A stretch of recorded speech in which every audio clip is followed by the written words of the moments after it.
while until the Lord's anger has passed. Hapo chini, quarantine is godly. Quarantine is godly. It takes you back to what you ought to be, because you need to be a father to your children and a husband. This is the time to massage the woman's feet. This is the time to oil them. The future is not female, massage the male's feet. Oh, no, this is the time to massage her body, oil her feet, go into the kitchen, cook for her. If you've not been a good husband, if you did not celebrate Valentine's, this is the time to give back to the woman. You know, don't be fighting in the house. This is the time to love her, you know, and do her hair. And do her hair for her. Comb it for, you know, yeah, comb her hair, massage her scalp, you know, go into her feet and do the reflexology. Reflexology, you know, yeah, exactly. Make your woman feel like a queen. Quarantine is good. Quarantine is good, but there's a question. Ulisema kuna watu ambao wataki kukaa pamoja. Have you ever met this couple? Wanafanana mpaka sura. Wamekaa pamoja miaka mingi. Au na watu ambao wanapendana. Those are the people ambao quarantine itawafaa. Lakini kuna wao wawili hawajai jua hata wazazi wa boy na mama, lakini wanaishi pamoja. I'm telling you the truth. Two things itafanyika. Ani sasa ni boyfriend na girlfriend. Ambao wanaishi pamoja. Sasa hii na unajua quarantine ikikuja haiwezi tambua. Au ni wezi. No, those are thieves. You have somebody's daughter in your house who's cooking for you, cleaning for you, washing. You have someone's son. No. Let's do this right. It is the man who actually goes to ask for the hand in marriage. So if somebody's daughter is sleeping, warming your bed every night, cooking your food, ironing your clothes, you're a thief. You're a thief, my friend. If also you are eating the food that this man provides, you're a thief. Quarantine is going to sell you out. Now, quarantine. The biggest thing is the pregnancy coming. When you're watching this, you will think that she's the pastor I'm translating. Quarantine go sell you out. This is the time. In fact, may you get triplets. The only thing vitu really itafanyika. Either uchu wa ashiki utulizwe kila saa. Number 2, kumimbishwa. Sijui kama ni Kiswahili. Kumimbishwa ama kutungwa mimba zote sawa. Kumimbishwa. At the end of the day, as long as the triplets come, you have to go to the woman's place. Now the biggest part of it, the third one, we are going to have a new generation. They have different names. Kwanza kwa Ujaluo. You'll hear. Karantina achien. COVID-20 something, Auma. You know, something like that. All right, but do talk to us and actually tell us what do you think about this? On Twitter, people are talking. There's someone called @Mungash. Kolo umesikia jina inaelekea wapi? @Mungash.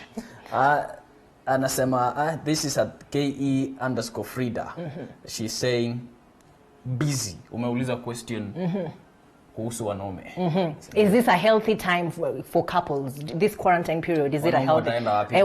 Watakuwa na pay attention kwa wanawake. So this lady says busy. At D I am the one. Anasema busy. Sasa Frida naye ana reply anasema no. And then someone called @NM Mulangila, men we are busy body. Anajibu hivyo. Ndio maana tupatikane kwa quarantine. Alafu huyo anasema funny. @magics_NJ anauliza question tamu. Ndio usipatikane, are you an MC? Are you dating an MC? Usipatikane kwa nyumba. As a question. Huyu anasema it is not fair. So there's a conversation continuing on a timeline, I guess. Na inahusu ngoja kidogo kwanza. Mabazi mfungwa. Sasa wale wa kuhepa kwa bar hawapatikani. Ma restaurants zimfungwa. Nyumba za maneiba zimfungwa. I'm telling you, kidogo tu hata barabara. Mpira wenyewe hauko. Nakwambia ushikika, you're quarantined for real. The man is in the house. I'm telling you. This is a corona thing. Siku kupenda kwetu, and be wrath from the Lord. Right. But to our side, to our benefit, like unarusha mguu hivi. No, it's only for those who love their wives. Asikatai, unarusha hivi, unarudishiwa. Unarusha, inarudishiwa. Ngoja, hiyo ni mara ngapi? Mara 4. Ni mara 4, si ndio? Bugu. Acha nimfunze inaonda. Corona usishike macho.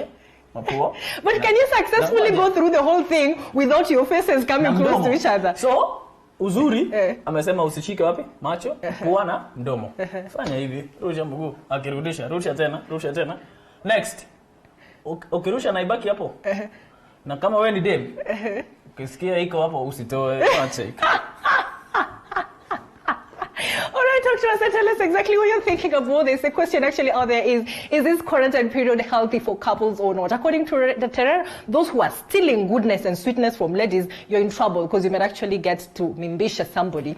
But again, those who are married, if you have a lovely relationship like what Terror is describing, then, well, it's going to be a heaven. But what about those who don't see eye to eye? The men who actually escape to the bars and that is why I think what's going to happen to them? Okay, you want them to text that, but because before you finish your sentence, I think God is trying to make this couple ambao wametengana warudi pamoja in a different way. So it's God's wrath, na anajaribu kututuliza. Vile vile viongozi ambao huwa wanasafiri kutoka mataifa ya Kenya kutoroka, God anawaambia kwamba jengeni kwenu. Tafadhali kama wewe ni kiongozi ambaye kila wakati unlewa, kila wakati fikra zako zinarudi nyuma, tafadhali fikiria sasa hivi, enda kwa magoti, piga magoti, omba Mwenyezi Mungu atusamee na umwambie, sema ukweli, umwambie Mungu nilifanya hivi na hivi, nisamee, nitakase, na bila shaka atasikiza maombi yako. In the book of Isaiah 1:18, the Bible says, come, let us discuss. Imagine anatuita. Even if our sins are red as crimson, I'm going to sanctify and purify to be as white as the snow. Even if our sins are red as scarlet, I'll transform them to be as white as wool. As a snow, right? Or as a wool. As a wool. Wow. So, wonderful. So these people, if we have sinned against God as Kenya, tell me amen. Amen, amen, brother. God is going to forgive us, definitely. So run away from this and beg God, kwenda kwa magoti yako, mwambie Mungu atusamee. And niendelee kuhubiri. Proverbs 16:3, the Bible says, for I know your plans. Tell the God your plans for them to be successful. Kama mnatupangia vitu kama serikali, mwambie Mungu ndio ikuwe successful. All right, and it's beautiful. Actually, tomorrow we have a national prayer day. Yes, on Saturday. So you are in the right place. And tomorrow, I hope you're going to be feeding us more. They said, you know something? We serve a God who actually takes away our shame and sin. It doesn't matter what we have done. If we go back to Him in prayer, He will listen to us. And continuing on that, again, if you've sinned against someone, nimekukosea kwa mara kadhaa hivi, mbili tatu hivi, and what God is doing is because punishing the world. The book of Mark 11:24 to 25, the Bible says, in everything that you pray for, believe that you've received and it's going to be yours. But in 25, it says, you're not going to receive number 24 unless you stand before God and forgive that person. All right, awesome, my brother, awesome. No, I was bringing the other one. Yeah. Chobea. This is a new greeting. This is me giving you a high five, you know. Oh, this is a high five. This is a high five because we cannot do like this. Chobea. Yeah. So thank you very much, Bade, for that sermon. But well, thank you very much once again for tuning into TV47 Breakfast. It is a full Wahi day. We're going to be having so much music and so much fun and so much life. We'll be discussing about quarantined couples and the relationships and the possible fate of the relationships, and the fact that women are now complaining after every 2 hours. You know, men should know this thing. It stops being sweet if it's too frequent for women, shouldn't they? Well, and I know the companies are not taking the diapers. Right. They are really happy, waiting upon the delivery of then come. All right. 22047 is the SMS line. Do talk to us and tell us. Terry is going to tell us what's happening on the road, but we're present online as well. Kupitia Facebook TV47 Kenya, Twitter ni @TV47KE. Katika Twitter najua tunazungumzia sana kuhusiana na wanaume ambao sasa wamerudi nyumbani. So jiunge nasi vile vile kupitia Twitter yake ni @fan3 @Emmanuel21. Yule bingwa moja jana hakuwepo kwa sababu ya misuli yake kuuma kutokana na kwenda kuhemka misuli yake, lakini amerudi. Andika hapa baba ataongea leo. Nishafika tumfika. Usibanduke, we have so much fun for you. We're going to be having a magician, and this discussion goes on to the end. Is quarantine good or healthy, or is quarantine good and healthy for couples or not? Don't go too far.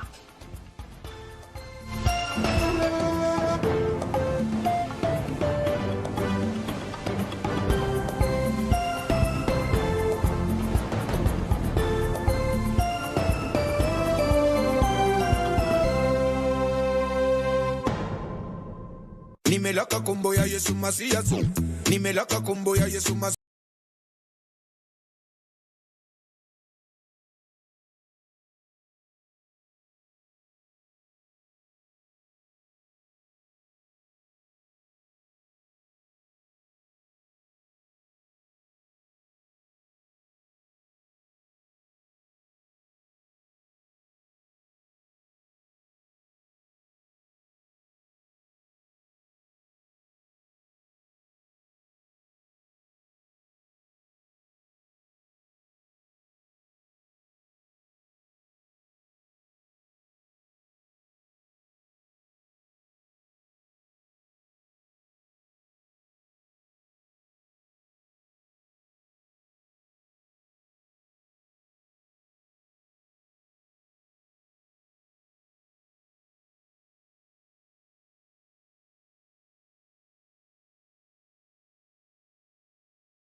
Mpenzi mtazamaji, kama unajiunga nasi, bila shaka ni Friday. Tunasema asante sana kwa kusalia nasi tangu tumezindua. Sasa tunaelekea katika hatma, lakini ndio tufike hatma tupitie katika vidaraja, na vidaraja hivi moja navyo ni kuhusiana na masuala ya barabarani asubuhi ya leo.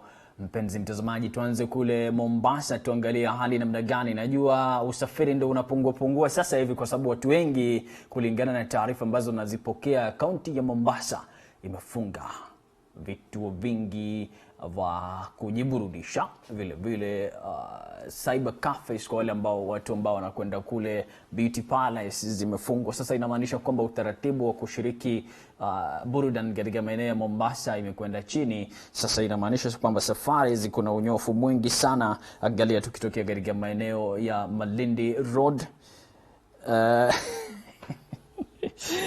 ni jamaa moja anaitwa Melinoda na niuliza swali moja ndauliza leo.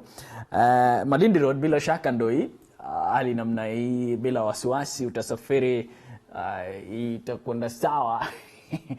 Ni ukielekea katika maeneo ya VOK utasafiri salama. Kama unatokea maeneo ya Bombo Lulu asubuhi ya leo, Old Malindi Road namna gani inakwenda sawa kama unatokea katika barabara hii bila wasiwasi wote ule. Kama unatokea katika barabara ya Kengelani asubuhi ya leo, itakuwaje? Itakuwa ni salama kwako, ijapokuwa kutakuwepo na mshikamano mdogo hapa juu. Kama ndio unasafiri labda unaelekea katika hospitali ya Montana, itakuwa ndo inashikana pakubwa. Lakini angalia katika barabara ya Nyali Road asubuhi ya leo, kuna unyofu kwa mara ya kwanza baada ya kutokea karibia sana na VOK.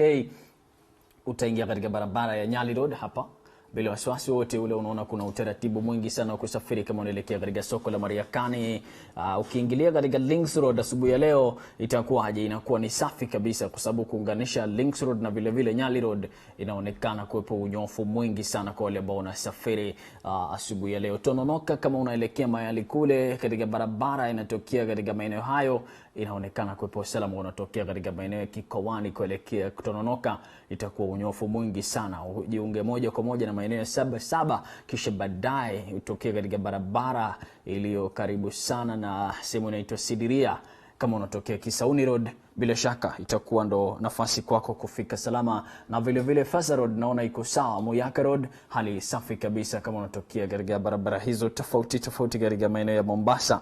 Tuondoke tuelekee Kisumu sasa, ndo tupate swala hili. Jamaa anayesimamia kitu tunaita katika uandishi wa habari TriCast, anaitwa Emmanuel Inonda, ndo ananiuliza swali moja. Acha tuanze na Nakuru leo tuone itakuwaje. Ananiuliza swali moja, yale maneno ambaye nayatoa akilini huwa yanaenda wapi? Ndio swali lake leo asubuhi. Acha tusubiri ndamjibu baadaye. Lakini katika barabara tofauti kule Nakuru, kuna barabara moja inaitwa Mbaruk Road, inaonekana kuwepo na unyofu vile vile kama unatumia barabara hizo. Vile vile kuna barabara inaitwa General Kariba Street, kama unatoelekea sawa bila wasiwasi wote ule. Vile vile kuna barabara inatoka Eldoret kuelekea Nairobi, kama unatoka kule itakuwa kuna unyofu sana. Inaitwa Old Nairobi Road, itakuwepo na unyofu mwingi sana kama unatokea maeneo yale. Asubuhi ya leo itakuwa ndio nzuri kwako bila kuwepo na wasiwasi wote ule. Kama unatokea maeneo ya Njoro, inaonekana kuwepo unyofu kwa sasa. Nataka kudokeze kidogo tu, kama unatokea maeneo ya Bahati vile vile kuingia jijini Nakuru, itakuwa sawa kwako, usafiri salama bila wasiwasi. Tuondoke Nakuru tuende Kisumu sasa kwa wale ambao wanatokea maeneo hayo.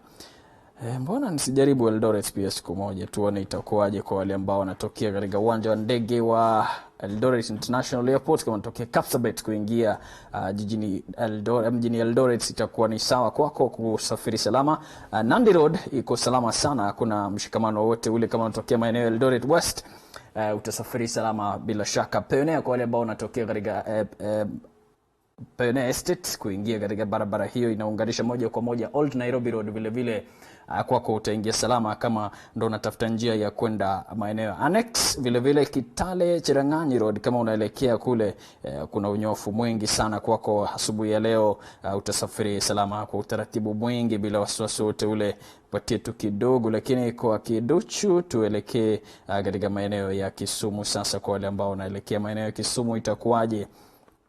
Kwako asubuhi ya leo itakuwa ndo nzuri kama unatokea maeneo ya Ahero kupitia katika barabara ya Kisumu Busia Road, kisha baadaye uelekee moja kwa moja kutumia daraja la Nyamasaria. Kuna unyofu vile vile, hakuna mshikamano wowote ule kulinganisha na jana, kumaanisha kwamba watu wengi nadhani wameondoka mjini kwa sababu ya shtuko hili ambalo lipo katika taifa la Kenya, kirusi cha corona. Sasa hivi tuangalie katika barabara inayotokea katika soko la Kibuye. Kuna unyofu vile vile taratibu, ukishaona hapa kumaanisha kwamba utaingia vile vile katika mzunguko wa Kondele bila kuwepo na msukamano mkubwa. Vile vile ukitokea maeneo ya Kibos na kuunganisha moja kwa moja katika mzunguko huu utakwenda sawa bila wasiwasi wote ule. Mpenzi mtazamaji, tuondoke Kisumu tuje sasa katika mama wa shughuli nzima hii, mshikamano mkubwa wa barabara, jiji kubwa la Nairobi. Kama ndo unajiunga nasi kwa mara ya kwanza, tuangalie hali namna gani katika barabara zetu hapa jijini Nairobi. Tuanze na Moi Avenue. Asubuhi hii katika barabara hii ya Moi Avenue hali namna gani? Hakuna mshikamano wote ule. Kenyatta Avenue hali shwari vile vile kama unatumia barabara hiyo. Kama unatokea katika maeneo ya Valley Road asubuhi ya leo kuingia jijini, utakwenda na unyofu mkubwa sana. Kuna mshikamano kama unatokea katika State House Road, hali namna gani? Dennis Street vile vile utaunganisha vizuri uingie katika barabara hiyo bila wasiwasi wote ule. Angalia katika barabara hiyo Dennis Street hali namna gani? Kuna unyofu mwingi sana kwa wale ambao wanatumia barabara hiyo asubuhi ya leo. Kisha baadaye ujiunge na Valley Road au State House Road, itakuwa ndio afueni kwako kusafiri salama bila wasiwasi. Tuangalie katika barabara ya Ngong Road. Asubuhi ya leo inaonekana kutokuwepo na mshikamano vile vile, hali taratibu kabisa kama unasafiri asubuhi ya leo kutumia barabara hiyo ya Ngong Road. Tukikata Mshazari vile vile kuingia katika barabara nyingine tofauti Lusaka Road, kama unatokea maeneo ya Lang'ata Road kwanza, itaonekana kuwepo unyofu. Kwa mara nyingine tena ni kwamba katika maeneo ya Mbagathi Way hakuna mshikamano. Lang'ata Road safi kabisa, uunganishe moja kwa moja na barabara ya Lusaka, itaonekana kuwepo na unyofu mwingi sana kama unasafiri leo asubuhi. Bunyala Road namna gani? Hali safi kabisa vile vile, hakuna mshikamano. Inamaanisha kwamba utasafiri salama asubuhi hii. Mpenzi mtazamaji, kama unatafuta upenyo wa kuingia jijini Nairobi bila wasiwasi wote ule, utasafiri salama. Tukamilishe na barabara moja ambayo najua watu wengi wanazungumzia sana, Jogoo Road vile vile. Ndio itakuwa hivyo sasa, kwa sababu Jogoo Road mara nyingi huwa tunakumbana na mshikamano mkubwa sana wa magari. Angalia wekundu ambao unakoleza, lakini si kwa urefu mwingi. Inamaanisha kwamba tutakamilisha haraka kuwepo kwa mshikamano huu ambao wengi wanaofia. Lakini tukamilishe na barabara ya Thika.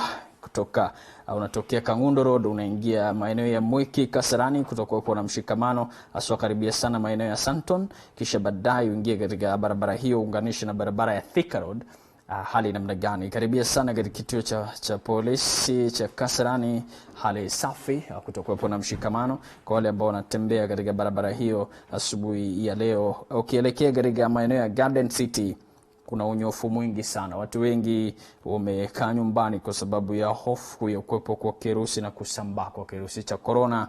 Vile vile katikati hapa maeneo ya Rostas vile vile utakumbana na mshikamano mdogo, lakini si sana.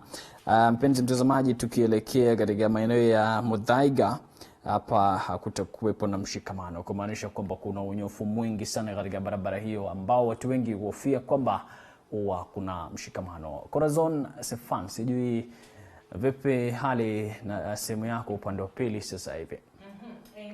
Naam. It's a very beautiful morning indeed, and well, it seems like the road are not busy as always, is it? Wewe ukisafiri leo asubuhi, nadhani uligundua kwamba kuwepo na mshikamano kwa sababu huwa inajitokeza. Kabisa. Si watu wengi sana wako barabarani, and I think it's a good thing because it simply means that therefore people are quarantining at home or staying at home, which means that we are heeding to the call by the government to stay at home as much as possible.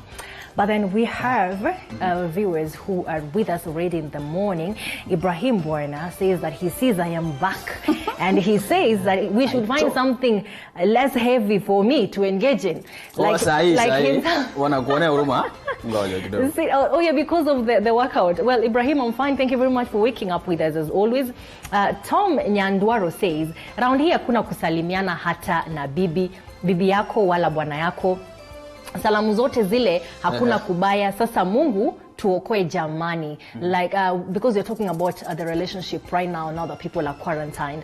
Tom Nyandoro says there's no greeting in the house. You cannot greet your husband, you cannot greet your wife. But hey Tered, why would anyone want to shake hands with the wife or husband in the house? I mean, aren't there other ways? I love the other way. No, I mean otherwise it's simply like hello, good morning. No, there's another way. That other way is very beautiful. Okay, all right. Yes. Can we leave Why it at that? Why should I say hi? Well, I know I can say hi. Can we leave it at that for now? Okay. All right. And then Charles Kafu says he's watching. Ibrahim anakuliza Terer, you're saying katika with a twist, gadiga. Kariga. Amesikia kusema gadiga. Anajaribu mara nyingi. Nadhani kwa mdogo jamaa moja anaita mhamasishaji.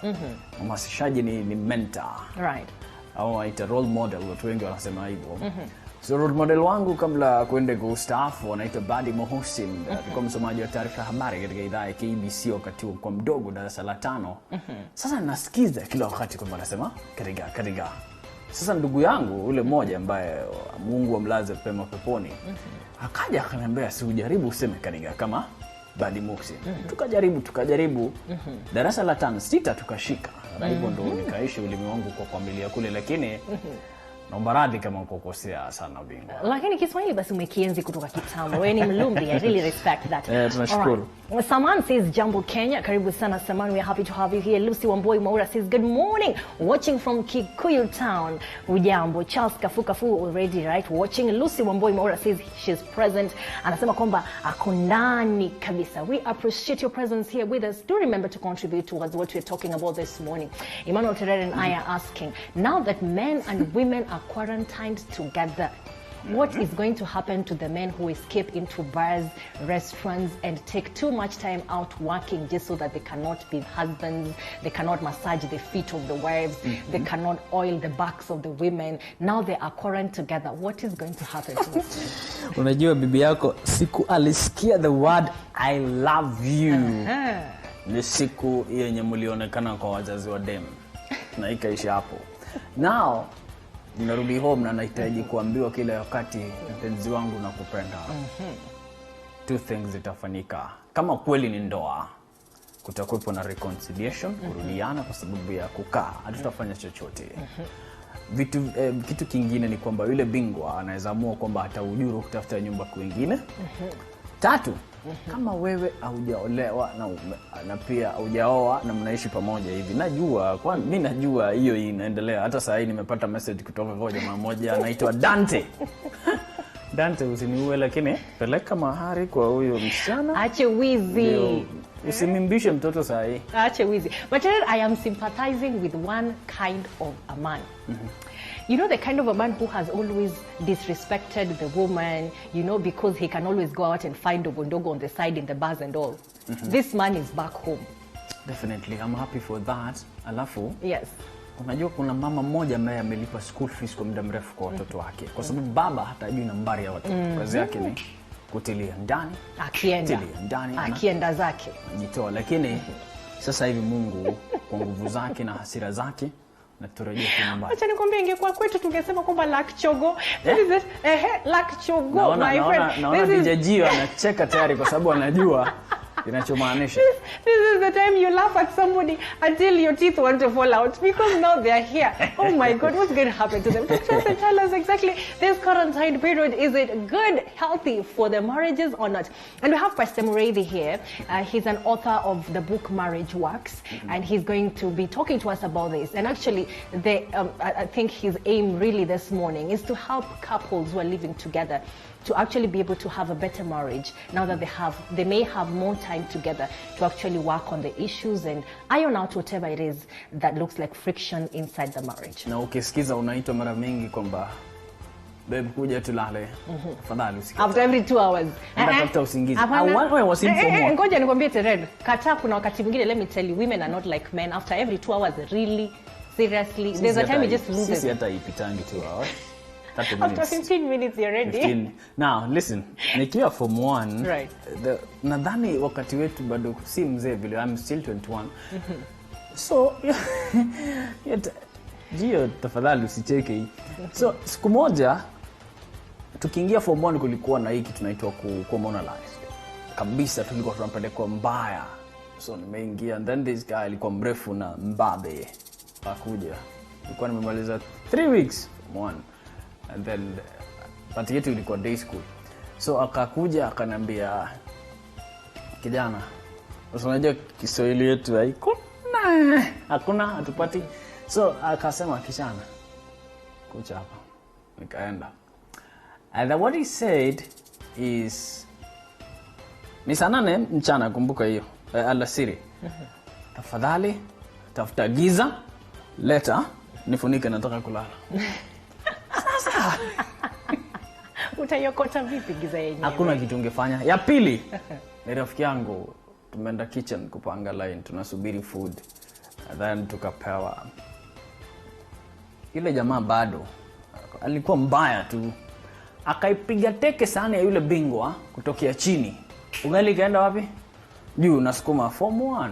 Alifuata hiyo ugali, akafuata hiyo ugali kaanguka kwa sahani. And that is how we survived. Utuambie vile ulisurvive yako high school, kwa sababu because being a form 1 it means a lot. You need to suffer. The same case to quarantine.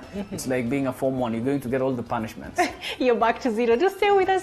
The hashtag is already open. Hashtag TV47 Breakfast. And this is a Friday edition, so it's going to be lit. We already have the DJ. We're going to be bringing you massive entertainment. Also, the SMS line to talk to us on everything else is 22047 22047. My name is Corazon Stefan. Lakini tuko mitandaoni pia. Kupitia Facebook ni TV47 Kenya. Twitter ni @TV47KE. @Fan3 @Terere Emmanuel 21. Usikwende popote. Jina langu ni Emmanuel Terere. Tukitoka hapa tunakwenda katika masuala ya magazeti na Corazon yupo ange kukuridhisha.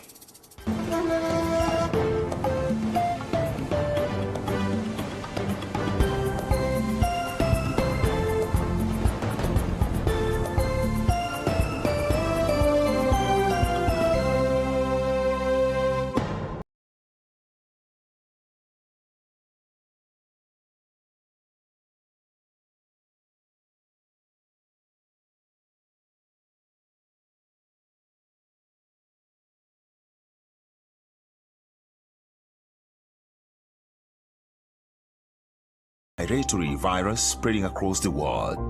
The infection is spread from droplets of coughing and sneezing of an infected person, touching or shaking hands or being in contact with contaminated surfaces or objects with the virus.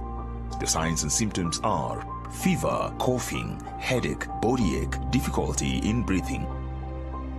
The disease can be prevented by regularly washing hands with soap and running water. Avoid close contact with people who have flu-like symptoms. Avoid handshake, hugs, and kissing. Also, protect yourself by covering your mouth or nose using a disposable tissue while coughing or sneezing. If you experience these symptoms and you had traveled or been in contact with a person from a country reporting COVID-19, you should isolate yourself for 14 days and seek immediate medical attention or report to the nearest health center. This message has been brought to you by the government of Kenya and its partners. For accurate information on COVID-19, dial *719# or call 719. Follow us on Twitter @MOH_Kenya, @spokesperson GOK, @WHO. Wiki hii kwenye sauti yetu. I'm a small rabbit farmer. I started way back in high school when I did agriculture as a subject. Ukiangalia hapa kuna nafasi ndogo. Haungeweza kufikiri kwamba kilimo kama hiki cha ufugaji sungura kinaweza kufanyika. A very mature one costs around 1500. I slaughter for my customers and package it well and deliver it to them. Wiki hii kwenye sauti yetu tunamtembelea Clive anayefuga sungura. Sauti yetu kila Jumamosi saa 3:30 asubuhi.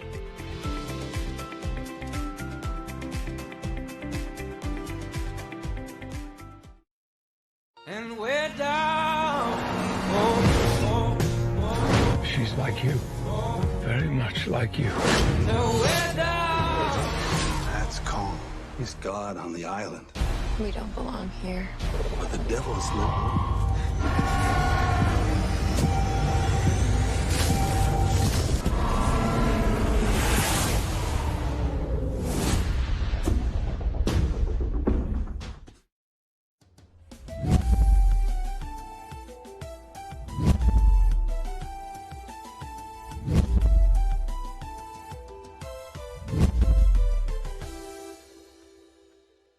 I believe my siblings are now 20 million richer. What does it take to run a successful business? A lot of discipline, one, and a lot of open discussions. Don't solely rely on it. And more so, when the business is a family business. They must start the business they know. And if you're not enjoying it, leave it, move on to something else. For me, I always tell people prayer is the key thing. Let's not lie about it. It's really hard work. On this show, I took up the challenge of revealing the secrets of running successful family empires that thrive for generations. Join me, Vanessa Ndavi, as we explore the family business world and make sense of it all. Only on TV47.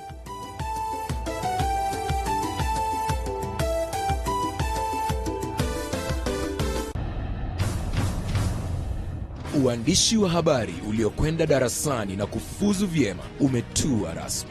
Lengo lake kuu ni kufahamisha jamii kwa taarifa ya kina kupitia upeo wa TV47 unaotua kwa safari yenye hatua mpya na mwonekano wa hali ya juu. Kila Jumatatu saa 1 jioni, Clifford Ndubi na Andrin Kilemi wanaibuka kwa taarifa stadi. Andrin Kilemi atarejea tena Jumanne saa 1 jioni kwa ukurasa mwingine wa habari.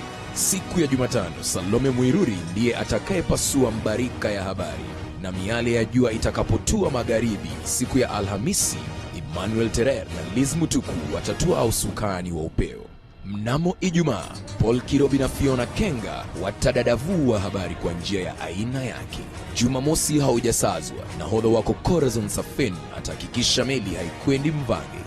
Josh Onsare ndiye atakayevalia njuga taarifa siku ya Jumapili nia kubwa ikiwa kufunga wiki kwa mpigo.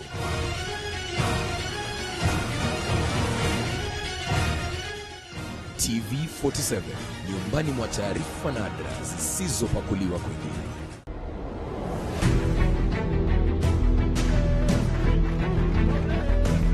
Ni jukwaa linalowapa vijana nafasi ya kuchangia kwa mada inayowaathiri. Vijana tukishikana, we can bring a revolution. Tunaweza geuza serikali sahihi, lakini serikali yenyewe haiwezi kubali. Tunazungumza kuhusu ajira, afya, uongozi, ukuzaji wa talanta, pamoja na masuala ibuka katika jamii.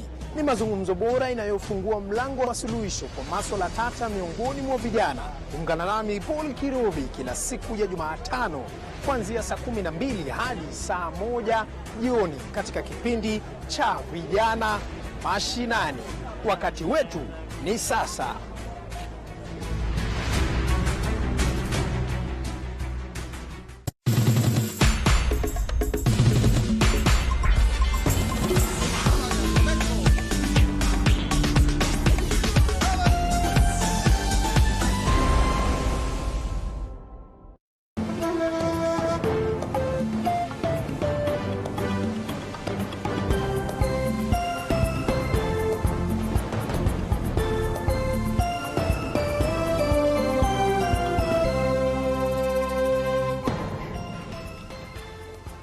All right, welcome back. You're still watching the TV47 Breakfast Show. Remember, the hashtag is TV47 Breakfast on Twitter and on Facebook as well. Let us go through what is happening in the country through the eye of the paper. And on People's Daily, massive job losses, corona hits the economy. All eyes on the cabinet to come up with policies that can cushion Kenyans from the effects of the virus that is ravaging all sectors, killing enterprises and destroying livelihoods. Remember, from last week, we actually looked at the flower farming industry and value chain, where it was clear that over 150,000 employees were rendered jobless because now the flower exportation or the flower market outside the country is actually collapsing and losing millions of shillings on a daily basis. We also know that we have clubs and entertainment joints that have gone down and slumped. We also have tourism, which is massively affected. And also with the lockdown, where now each and every person is advised to work from home, the economy is massively and generally affected. Well, why Uhuru saved Sonko from impeachment plot, that is also on the Daily Nation. We do know that in Nairobi County, most of the functions have actually been handed over to the government, and we have a new lieutenant in town. We had several developments yesterday where we saw fumigation beginning in the city under the new management. Articulate Kagwe excites Kenyans. The CS for Health, the Health Ministry, has demonstrated lots of sobriety during this, in the handling of this pandemic and during this lockdown. We have received updates and information as Kenyans, and this is an applaud to the government through the Ministry of Education because of the information that has been dispersed soberly and has managed to counter the false information that is circulating concerning the pandemic. Random screaming to start in specific areas tomorrow. This was also highlighted by the CS yesterday, Minister of Health yesterday. He mentioned that we have enough resources for testing and screening, and these were donated and others have been procured by the government, and the intention is to know what exactly we are handling according to the directive by the World Health Organization. We cannot fight the battle blindly, so screening and testing is going to be going on. State to release confiscated ethanol to produce sanitizers. It is now clear, loud and clear, that the government of Kenya is going to be giving free hand sanitizers to citizens. What pandemic has taught us about global inequality? Well, this is the truth. Pandemics do not materialize in isolation. They're part and parcel of capitalism and colonization. Take a look at this and see what exactly is in the whole concept of colonization and capitalism. What has this taught us about the concept of taking more for ourselves at the expense of other people, and if this actually has taken us steps back in the fight against coronavirus? Food markets will from full effects of coronavirus threat. We do know for sure that particular markets have to be closed down for fumigation and also have to be closed down so that other markets can be opened up, open air markets, again for the sake of controlling coronavirus. Queries galore on counties' readiness to handle coronavirus. Are the counties ready? Do we have enough protective gear? Do we have enough isolation materials and isolation areas at the county level? We saw the other day one of the county hospitals where the health practitioners actually literally ran away when we had suspect cases come in. Well, cushion the vulnerable from coronavirus effects, the state has been told. This is still the same on the issue of economy. All right, Emmanuel Terer, I don't know if you remember that we had the issue of locusts in the country. Yes. And now the question is, COVID-19 locusts threaten food security. Most of the people have asked, did the locusts disappear or were they overtaken by COVID-19? Someone kwa mimi yake jana, right, anasema kwamba I salute the people of Bungoma because we are not talking about locust anymore. Right. So nadhani kuna jinsi waliangamiza locust ama serikali ilisahau. Lakini locust wako kazi, bado wanakula sana matawi.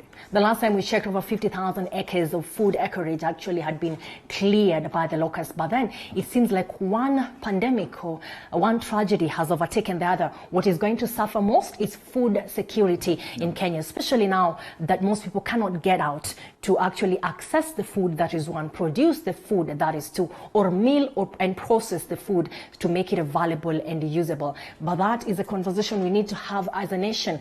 Emmanuel Terera, as I pass it to you, the question is it time to ask the government also to provide food at those steps of Kenyans who now cannot go to work and find for themselves?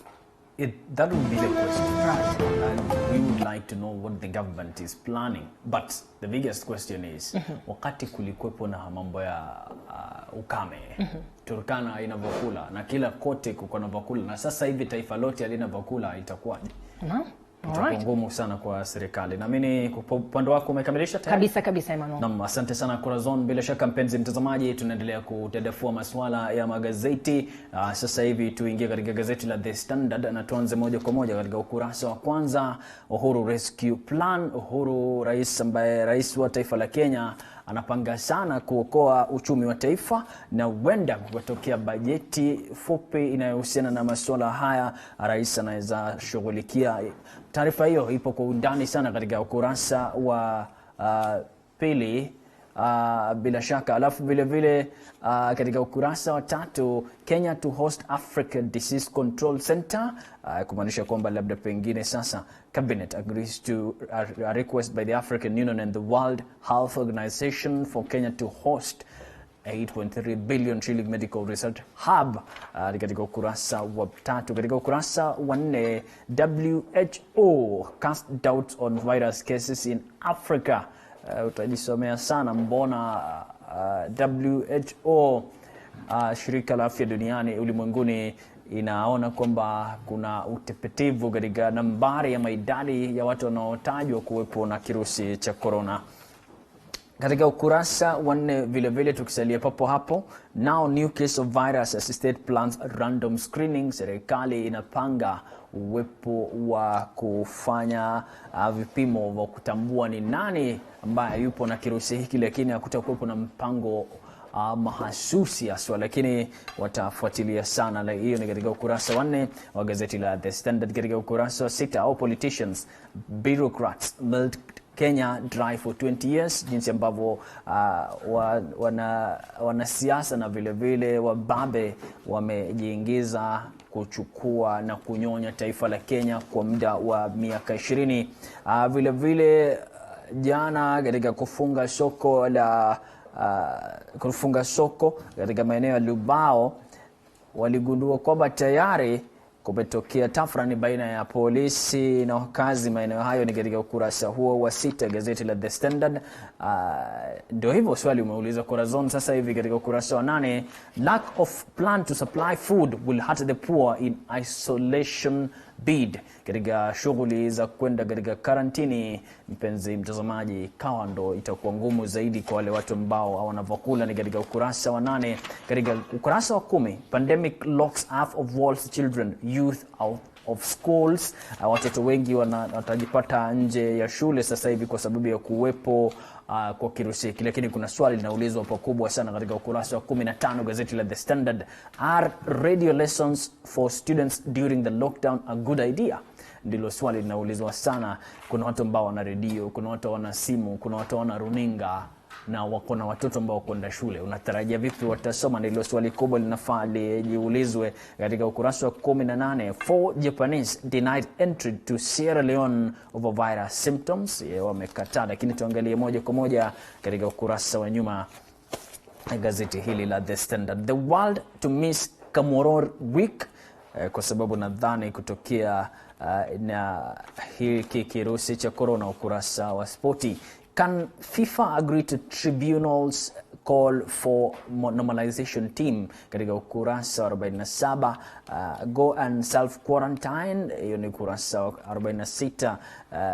Hiyo ni kwa wale wacheza raga, wachezaji 7 kila upande wanaambiwa kwamba wajipe nafasi ya kusalia kwenye karantini. Olympics could be delayed, says athletics boss ambaye anasimamia sana masuala ya Olimpiki. Anasema kwamba huenda ikazubaishwa kidogo kwa sababu, ama kucheleweshwa kidogo kwa sababu ya kuwepo kwa kirusi hiki. Katika gazeti la The Star, study malaria drug may treat COVID-19. Hydroxychloroquine ndio huenda ikatumika sana kutibu COVID-19. Nakumbuka sana wakati wetu ukikwenda katika hospitali unawekewa chloroquine, unajipata kwanza mawazo ya kuendi sawa. Unasahau kabisa kwa sababu ile sindano ilikuwa inakupiga, unajisahau. Lakini sijui kama ndo utaratibu tunaelekea ni kutokana na gazeti hili la The Standard limeandikwa katika ukurasa wa 1. Ukurasa wa 2 ni swali lake Corazon vile vile linarejea kwamba food prices may increase if COVID-19 forces lockdown. Ndilo swala hilo linazungumziwa katika ukurasa wa 3. Ministry that HIV patients won't get favors over coronavirus. Ndilo swali umetoa kabisa wao. Kinyo outline staff who won't stay away. Ni katika ukurasa huo wa 4, utajisomea. Na kwa undani zaidi kuhusiana na jinsi ambavyo chloroquine inaweza tumika sasa, ni katika ukurasa wa 5. Malaria drug may treat coronavirus, say scientists. Ni katika ukurasa huo. State officers blew shillings 3 billion on foreign trips in 6 months. Ni katika masuala haya, lakini nadhani kwamba safari za kwenda ngambo sasa zitashuka sana kutokana na kuwepo kwa kirusi hiki. Summoning cargo over COVID-19 pandemic not necessary. Kortini imesema hivyo. Business run out of stock as coronavirus shutdown. Katika ukurasa wa 10. Corona pandemic complicates by-election from Sambweni MP. Watu wengi walisahau hata kulikuwepo na kura za katikati baada ya kuaga dunia kwa yule mbunge. Coronavirus threatens shilling 38 billion Kenya Tanzania trade. Hiyo ni kulingana na ukurasa huu wa 13 gazeti la The Star. Tuende katika ukurasa wa nyuma tuangalie spoti vile vile. EPL's long wait, na mimi itabidi ligi ya Premier ya Uingereza isalie katika giza kwa sababu ya kuwepo kwa kirusi hiki cha corona. Wanasoka wengi sana wanahuzunika sasa hivi, inabidi wakae nyumbani na bibi zao na vile vile watoto wao kwa sababu ya kutopata nafasi ya kwenda kutazama mpira kila weekendi, na vile vile Ijumaa bora tu kuna soka baina ya mababe katika mitanange tofauti kule Uingereza. Story behind Firmino's smile ni swala ambalo limeandikwa tena katika ukurasa wa 39. Tebas optimistic katika ukurasa wa 38 huko gazeti la The Star. Tuangalie katika gazeti la The Daily Nation.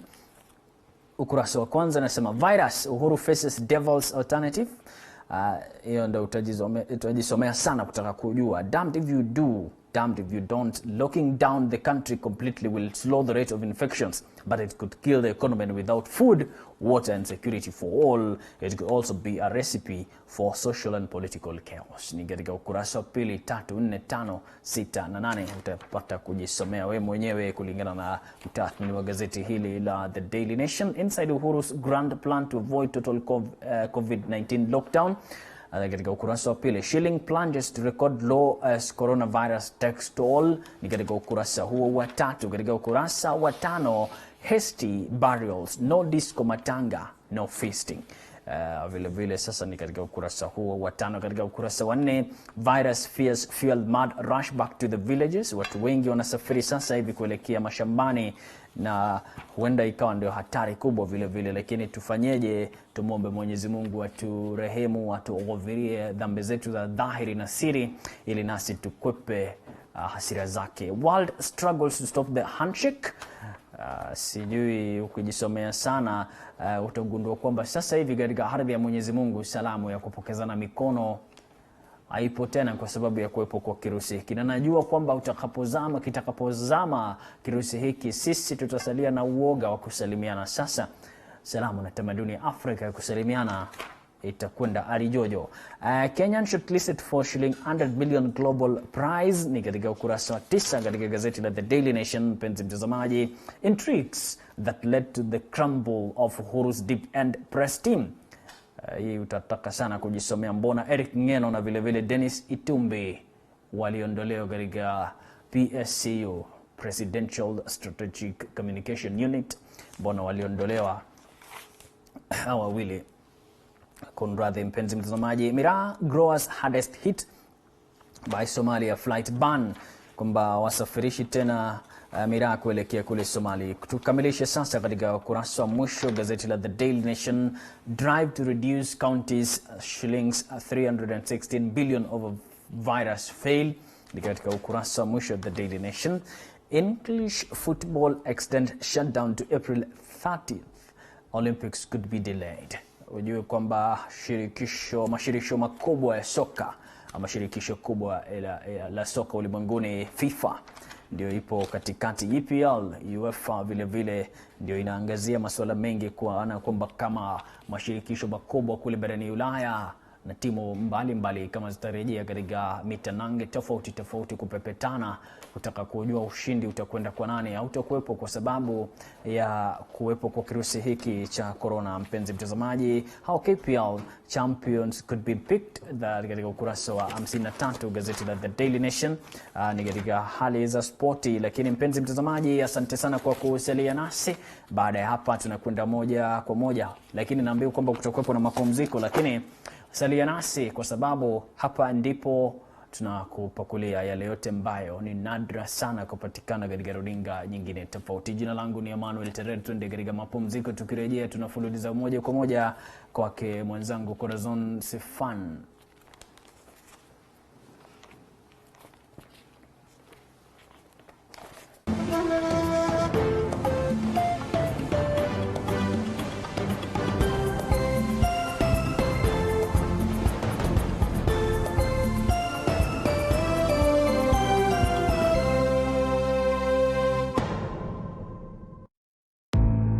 Welcome to Woodland Resort, where our key agenda is to provide comfort and elegance. We have spacious, well-appointed yet robust rooms designed to have a perfect view of the surrounding, offering a panoramic view of the countryside. It is family-friendly with a detailed lounge area, kitchenette, bathtubs, and modern showers to create the home away from home feeling. Woodland Resort, for comfort and elegance. Located in the outskirts of Kitale town, Kitale-Webuye Road, opposite St. Joseph's Boys, Kitale.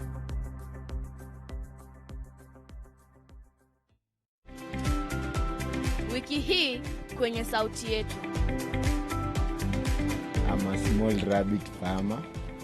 I started way back in high school when I did agriculture as a subject. Ukiangalia hapa kuna nafasi ndogo. Haungeweza kufikiri kwamba kilimo kama hiki cha ufugaji sungura kinaweza kufanyika. A very mature one costs around 1,500. I slaughter for my customers and package it well and deliver it to them.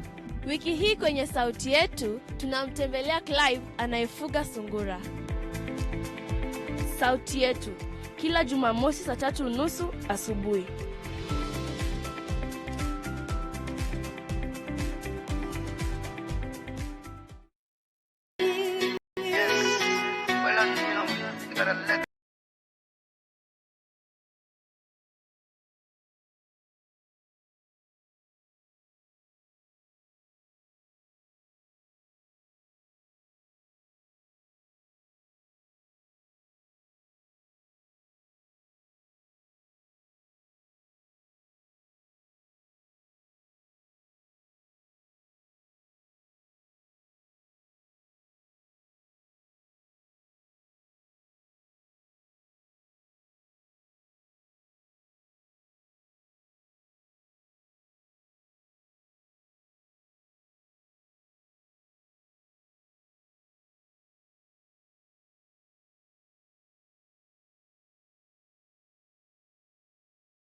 All right, welcome back. This is the TV47 Breakfast Show.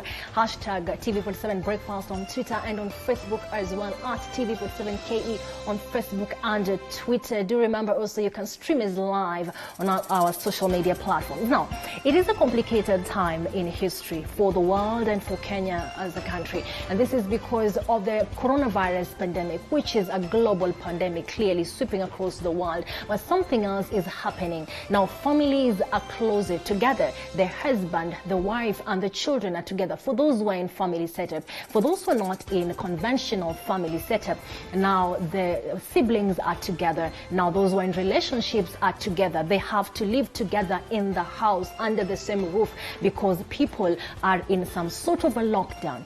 Now, it is complicated because, well, for some reason, it is not very easy for all couples to actually stay peacefully and build a beautiful moment or beautiful moments when they're together for a long time each and every day.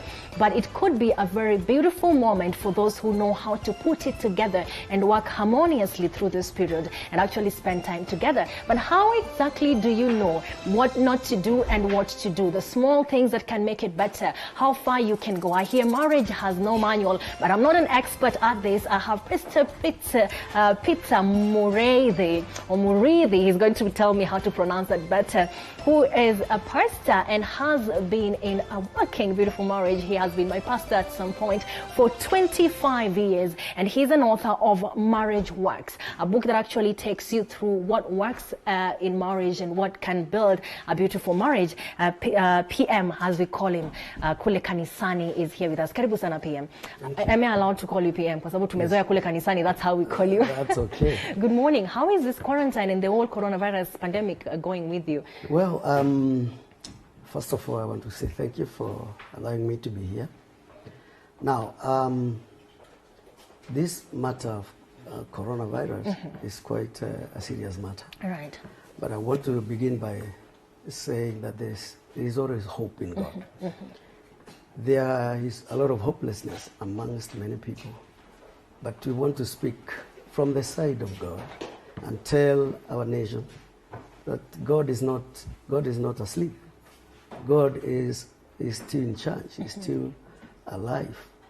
Even as we get into our discussion today, it's good for everybody to know and every family to know God is in charge. In the midst of the coronavirus, we have a lot of hope. All right. Thank you very much. Did I get it right? Is it Mureithi or Mureithi? Because the spelling is a little different. Yes, it's Mureithi. Mureithi. My name is Peter Mureithi Elisha. Right. PM Elisha. PM Elisha. Yes. Tumezea PM kule hata kanisani. Yes. So mimi mtazamaji nimekubaliwa kumwita mhubiri and mwandishi PM.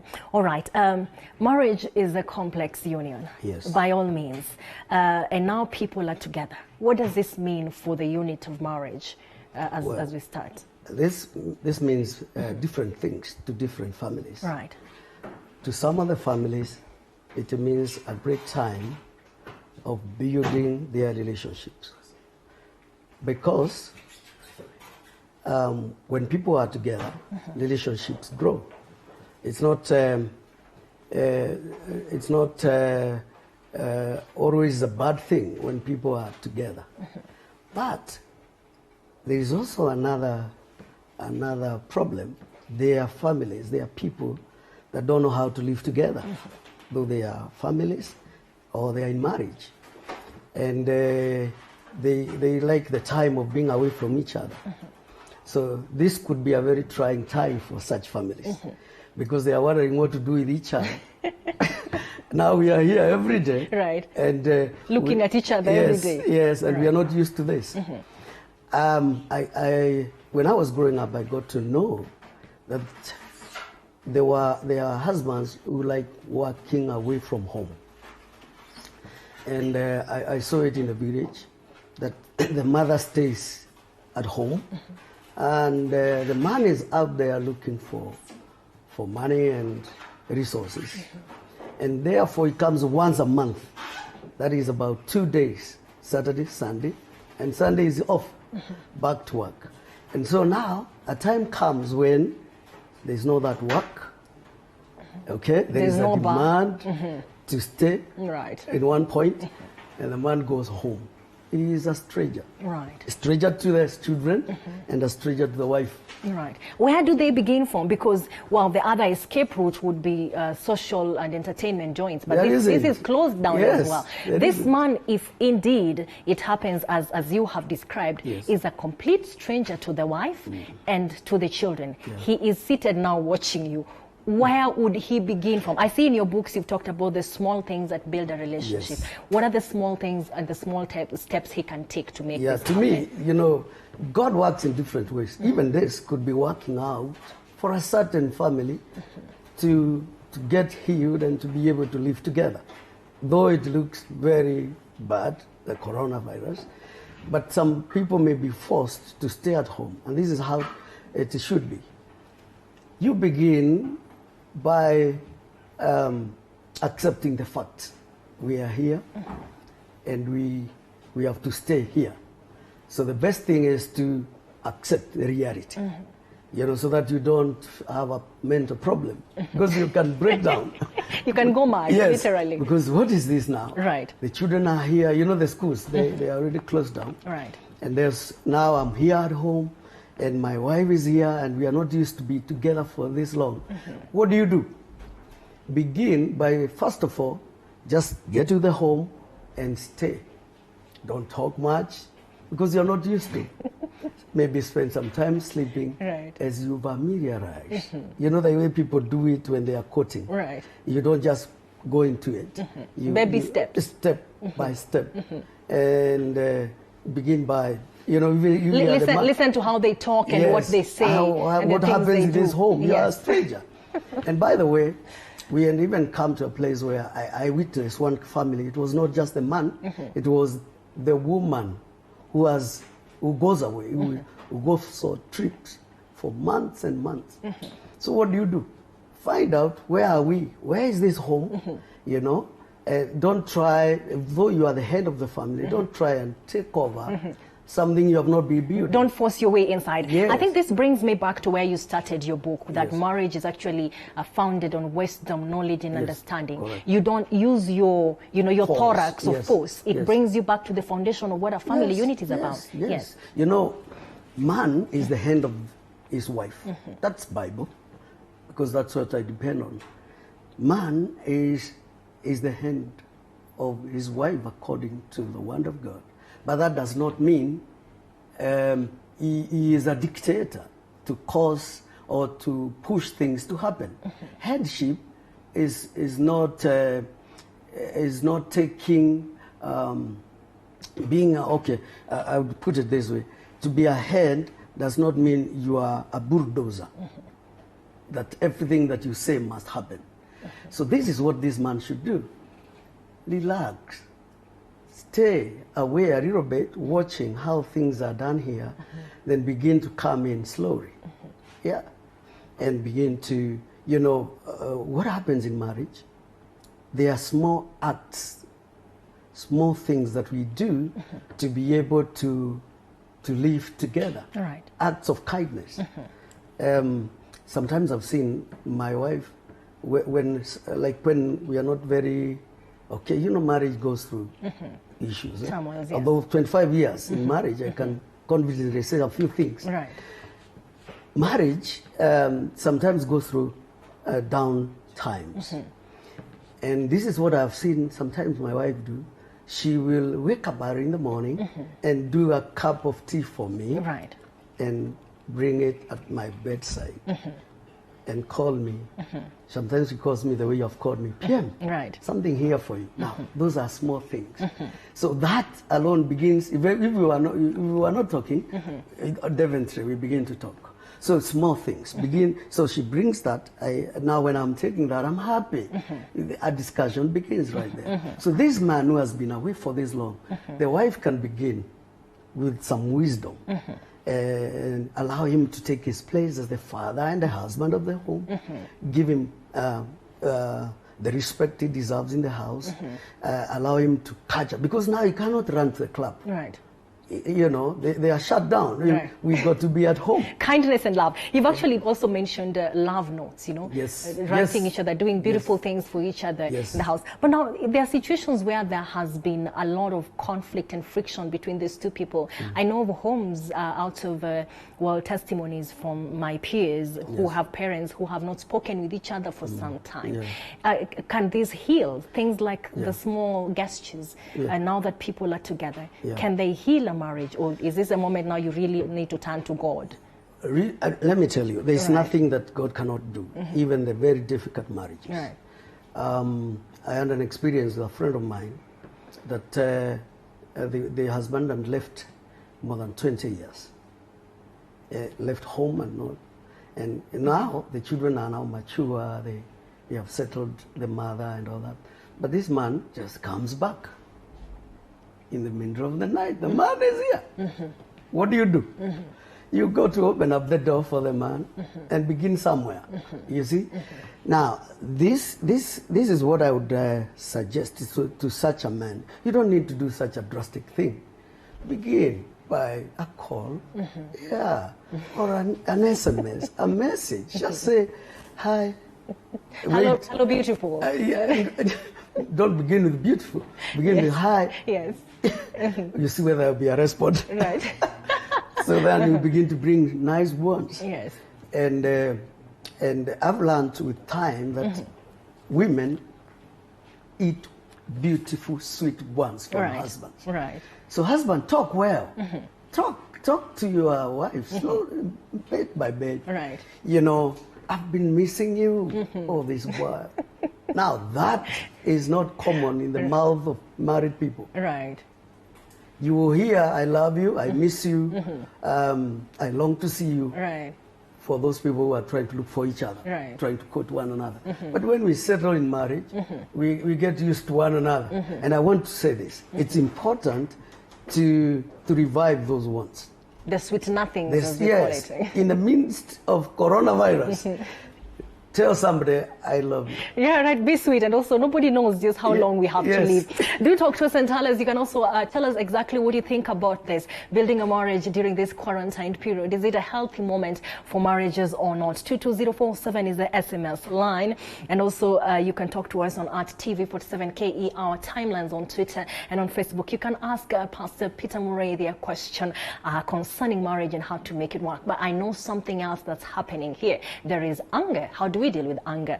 PM, marriages that have been distanced because of work, morning to evening, Monday to Saturday, people are far from each other, and there have been suspicions, and there have been noise and conflicts, finances. There have been lots of anger bottled inside people. And now these people are together, but there is anger between them in the house. And they have to contain this without exploding. And I saw a clip the other day, a man was playing with the ball in the house and accidentally hit something that was on the table. The woman had a pan in her hand and hit the man and actually hit his legs, and he fell. This bottled anger, can it heal in this period? Right, yeah. You know, anger, one of the things that people need to know, anger is a spirit. It's a spirit. It's a spirit from the devil, the enemy of our lives. And so, it arises to make us not to enjoy our lives, okay? And, well, it's sometimes issues arise that you're forced to really be angry, but this is it. Can you control yourself? It's possible. And one of the things I've said in my book right there is we were taught by one of our counselors in marriage and told us sometimes when you are angry, to avoid to speak negative ones, this is what we were told. Go to the kitchen, take a cup of or a glass of water, and put the water in your mouth, and don't spit it, and don't swallow. So you will not say anything. You stay with the water in your mouth for a few minutes. Within that time, your anger will have subsided, so that you are able now to talk soberly, okay? So when you are faced with a situation of anger, withdraw. That has been my wisdom for those years I've been married. Withdraw a little bit. Sometimes just go to the kitchen. That does not mean that you are not going to handle the matter. No, go to the bedroom, stay a little bit alone, let things settle. Cool down. Cool. As a man, I know there's a woman watching you, and there's this anger issue between her and the husband, and she probably feels like approaching, but she doesn't know which is the best way to approach a man when there has been bottled anger and lots of friction, and now you have to deal with it. Which way do men appreciate? Which way works? Because I hear they're not as conversational as women. Men don't talk a lot. Right. We have few ones. Right. And so, but you know why we have few ones? Because we are supposed to listen to those who have many ones, the women. And so the woman needs to carefully select her wants as they bring their matters to their husbands. Because the ones you speak or what you say will determine the outcome of the issue. So take your time, okay? Like I said, sometimes facing somebody head on sometimes is never the best. Sometimes you can begin from what you called the love note, speaking to somebody, and in this digital world, you do your SMS, and this is one of the things that I know moves the heart of men when a woman says, "I'm sorry, my dear. I'm sorry for what happened." Though she is not the one on the wrong, it could be this man, but that's an entry point. I'm sorry for what happened. Does that mean that the woman needs to be the one that lays down and becomes softer? Is that her position? Does that soften things better when the woman takes a low and, kind of submissive, softer position in conflict? There is no debate about submission. Right. Because that's what the Bible says. That a woman, you must submit to your husband. Sasa hata kama hujatenda kosa, sema tu pole mpenzi wangu. And then after that, you bring him out the matters. Right. And the man will be quiet because you already entered into his heart. Instead of trying to be, But it's not just the woman, the man who could be wrong. Even the wife could be wrong. In the same way, let the man begin from somewhere. Not, I'm the boss here, you must listen. No. Begin somewhere.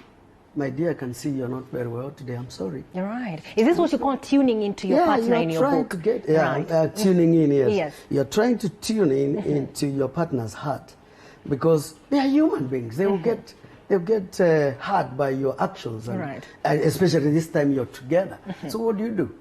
Begin slowly. I noticed that you're not very happy, and I'm sorry for that.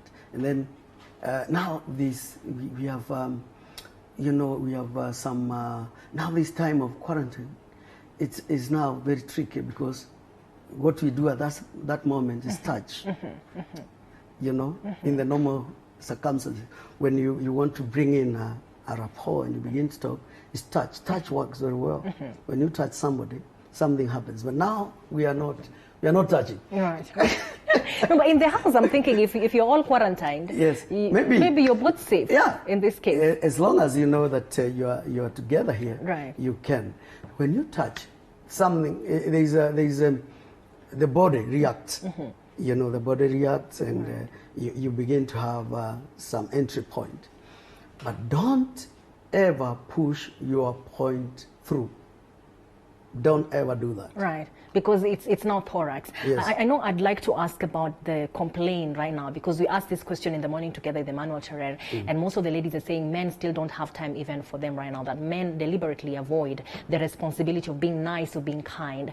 But then before that, you've talked about shared values in marriage, developing traditions at work. Yes. Is this a time to develop such things, or is it too late? No. Because if they're not existing, what are you going to be doing now? It's never late. Right. If you don't have various systems in your family, you can develop within this time that God is giving to us. Right. Can I say that? So that you are able now to begin to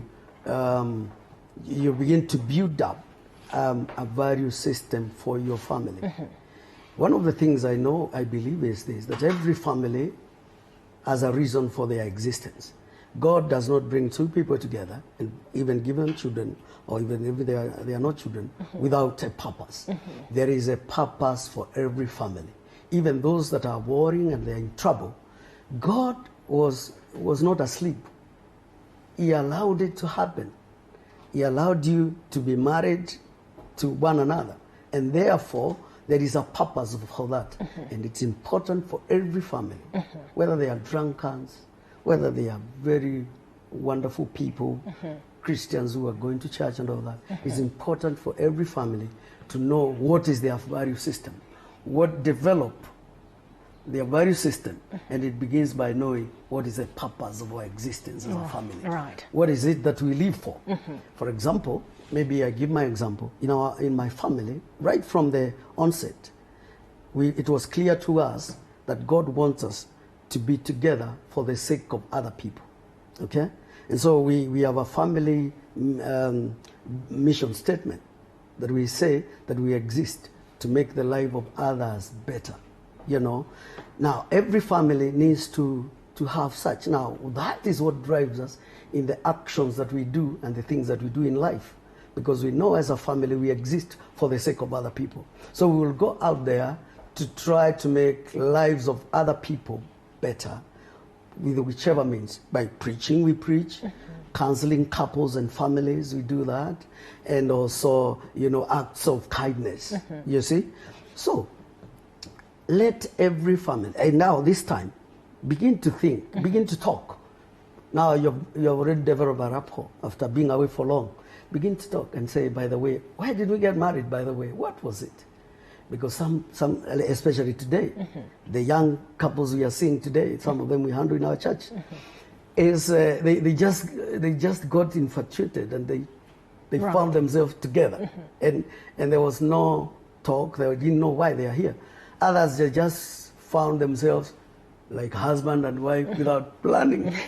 Now it is time for them to plan. Yes. All right, just hold on a second. Yes. As we come to the very tail end, remember the conversation is about building a working marriage, especially during this quarantine time, because the question is, if the marriage has not been working, what exactly is going to happen so that you can actually build it, sustain it, so it doesn't come crumbling down? We're with Pastor Peter Muriithi, who's been married to Asnath Muriithi for 25 years. Together, they run Good News Family Church, and he is the author of Marriage Works. Do key in your questions at TV47KE on Twitter and on Facebook. All right, PM, it is clear that there's still time to build values and actually build traditions at that work. But Marriage Works is the title of this, Marriage Works Today. Why was it important to have Marriage Works Today as an article out there for consumption of people? What does the marriage scenario look like?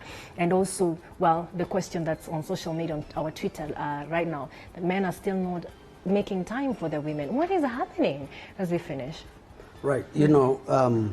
What made us write this is because of the experiences we have seen and the families we've handled and the chaos in marriages.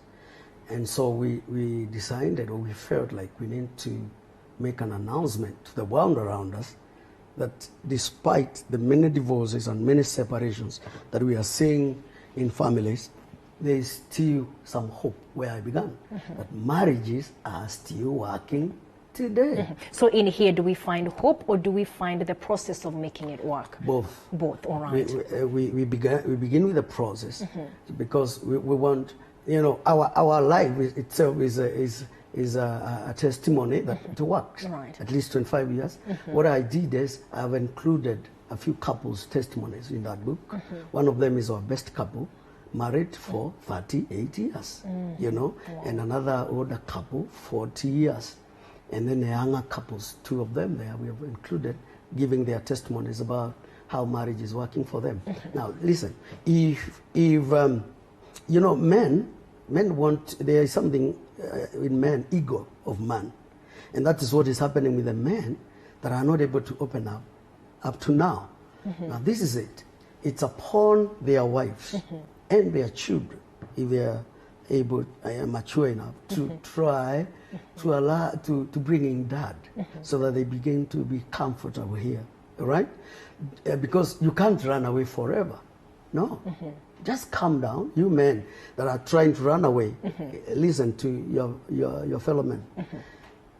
God has a plan for your life. Don't run away from your family. Even in such a time, stay cool. Things will work out.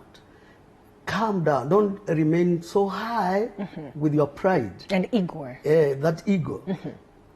You know, this coronavirus is hitting on your ego.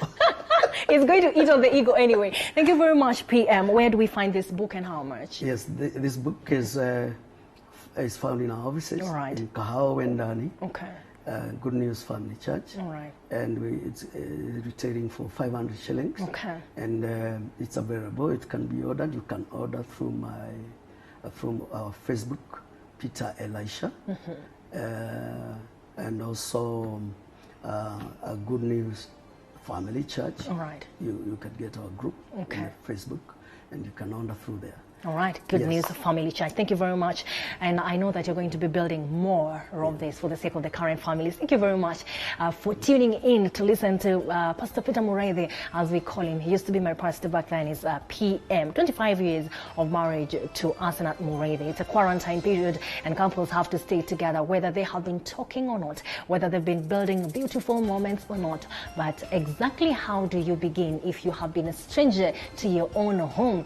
At TV47 on Twitter and on Facebook, you'll find this conversation, and it goes on till the end of the day. It's hashtag TV47 Breakfast, and it's a Friday edition. We already have enough music, but after this, we get to experience an opera musician, the voices that lift and go and rise higher into the clouds and into the dust, even without instruments. You don't want to miss that. Don't go too far.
All right, welcome back one more time. It's still TV47 Breakfast Show. Emmanuel today is preparing for you lots of entertainment on the other end. Remember, we have a magician. Hello, magician in the studio. You don't want to miss that. Exactly. But as I promised you before, we have an opera singer. Now, this is a kind of music that definitely rises beyond the clouds and beyond the dust that exists. And it takes you to the highest level of performance just to the music, the voice as an instrument. And this has not been around Kenya for quite some time. But guess what? It's coming back to Kenya. We have Rhoda Ondang in the studio. She is a singer. She does many other things she's going to tell us about. And she's also an opera singer. So she's going to be giving us a little performance and telling us exactly when and how opera is coming back. Now, Rhoda, karibu sana. Welcome to TV47. First of all, are you doing all right with the whole pandemic?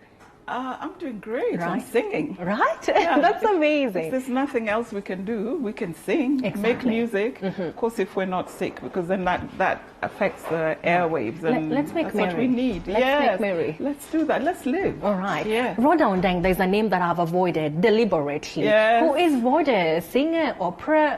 Who is Rhoda? I am a singer. Right. I sing opera, but I also sing gospel music. I sing spirituals. I sing a lot of church music. I'm a singer. All right. Yes. Your voice is your instrument. Absolutely, it is. But you said something that touches on at the heart of what I do. As a musician, someone has a guitar, another one has a piano, another one has a whatever. My instrument is my body. All right. Yes. So that has to always be in shape. Okay. On the way coming here, driving, I was doing my exercises, you know? Yeah. Nice. It's we're like athletes. You can't just go and, especially in the studio, 8 o'clock in the morning doesn't work for an opera singer. You told me, So, Corazon, it's very tricky to perform in the morning because we is. have to kind of warm up. So you had to warm up. I have to warm up.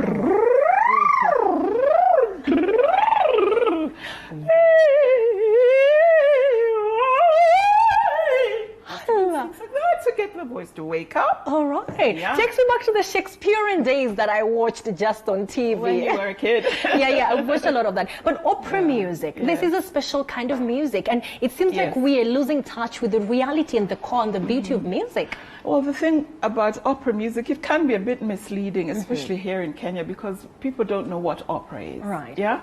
But it's an art form that has been so highly developed in the West. But what we're doing, I want to tell you, is Kenyan opera, so that we can open up the world of opera to normal Kenyan people. So what I'm going to do now is coming up in October. Right. Nyanga is a Kenyan opera based on the life of a Kenyan woman. That it happens to be my grandmother's, just by the way, but it is a story of the greatest woman of faith that I ever knew, and her life story. Very, very exciting. We'll be putting it on in October. And we're working. We're already done auditions. We've got technical things going in place. And this will be a treat for Kenyans.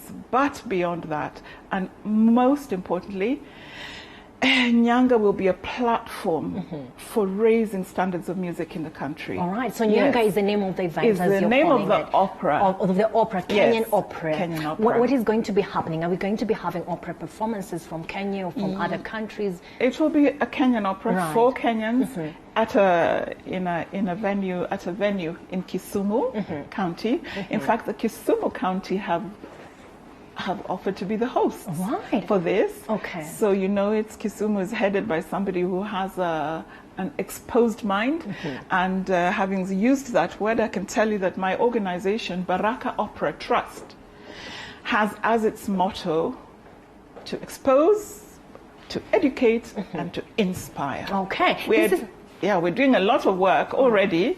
Even in the villages, we do stuff. Okay. This is going to be quite a theatrical performance. Oh, yes. And if you were just joining us, we're talking to Rhoda Ondang, who is an opera singer, and we're talking about making a Kenyan opera. And clearly, as we started, there are those who don't enjoy the other kind of music, those who want to go back to the very core and the beginning and the beauty of music. If you have your question, 22047 is the SMS line. But first of all, before we go too far, let's take a short break. We'll be right back.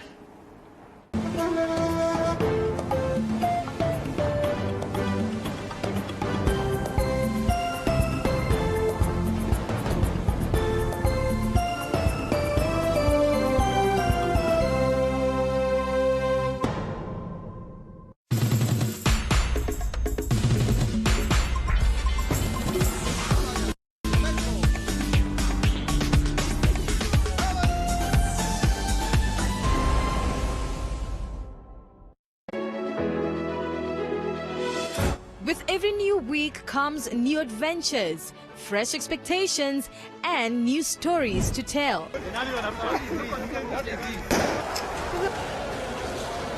Where others tell you stories as a youth, we will invite you to the table to critically debate. We will continuously recycle the same kind of leaders and the same kind of bad leaders that we end up complaining about later if we do not adopt a value and issue-based political system in this country. Well, of course, here on New Week, we're all about matters youth as Analyze developing stories and how they are likely to shape up in the new week. I think youths in Kenya need to find themselves, what they're good at. Where are we in that trajectory as the youth right now? Are we starting where we are? It's more than just a current affairs program.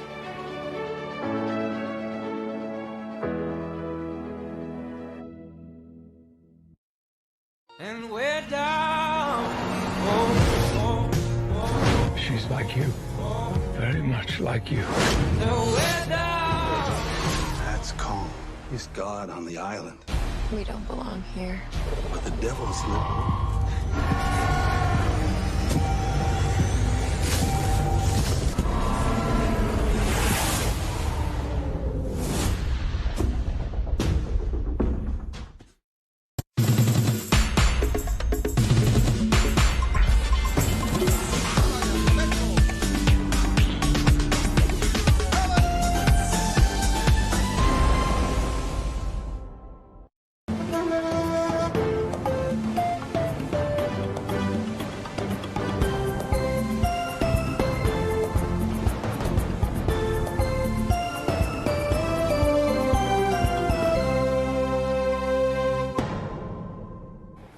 All right, opera coming back to Kenya. Welcome back. You're still watching TV47 Breakfast Show. It's hashtag TV47 Breakfast on Twitter and on our Facebook as well. Well, let us find out from Rhoda if at this point somebody feels that they have the capacity to be an opera singer. Can they join Nyanga, the Nyanga opera event? They could absolutely have done. It's just that we've done auditions. We're done with the auditions. It's too late. Yeah. Oh my God. But you know, there's always a future one. We're building up the repertoire of opera, Kenyan opera, you know, to make it accessible to Kenyans. And there's so much talent in this country that there's no end to it. So we'll be doing more in future. Okay, a little bit of this opera. You want to hear a little bit? Oh yes, I do. Particularly from this one, which is based on a story of a Kenyan woman. Yes, it's as I said, it was my grandmother. And the red thread running through this opera, the red melodic thread, is a spiritual song that my grandmother used to sing. And this is how it goes. Neyen kende kanolamo ipuskese mani kikombe mari no maro kochano re kuma nin kende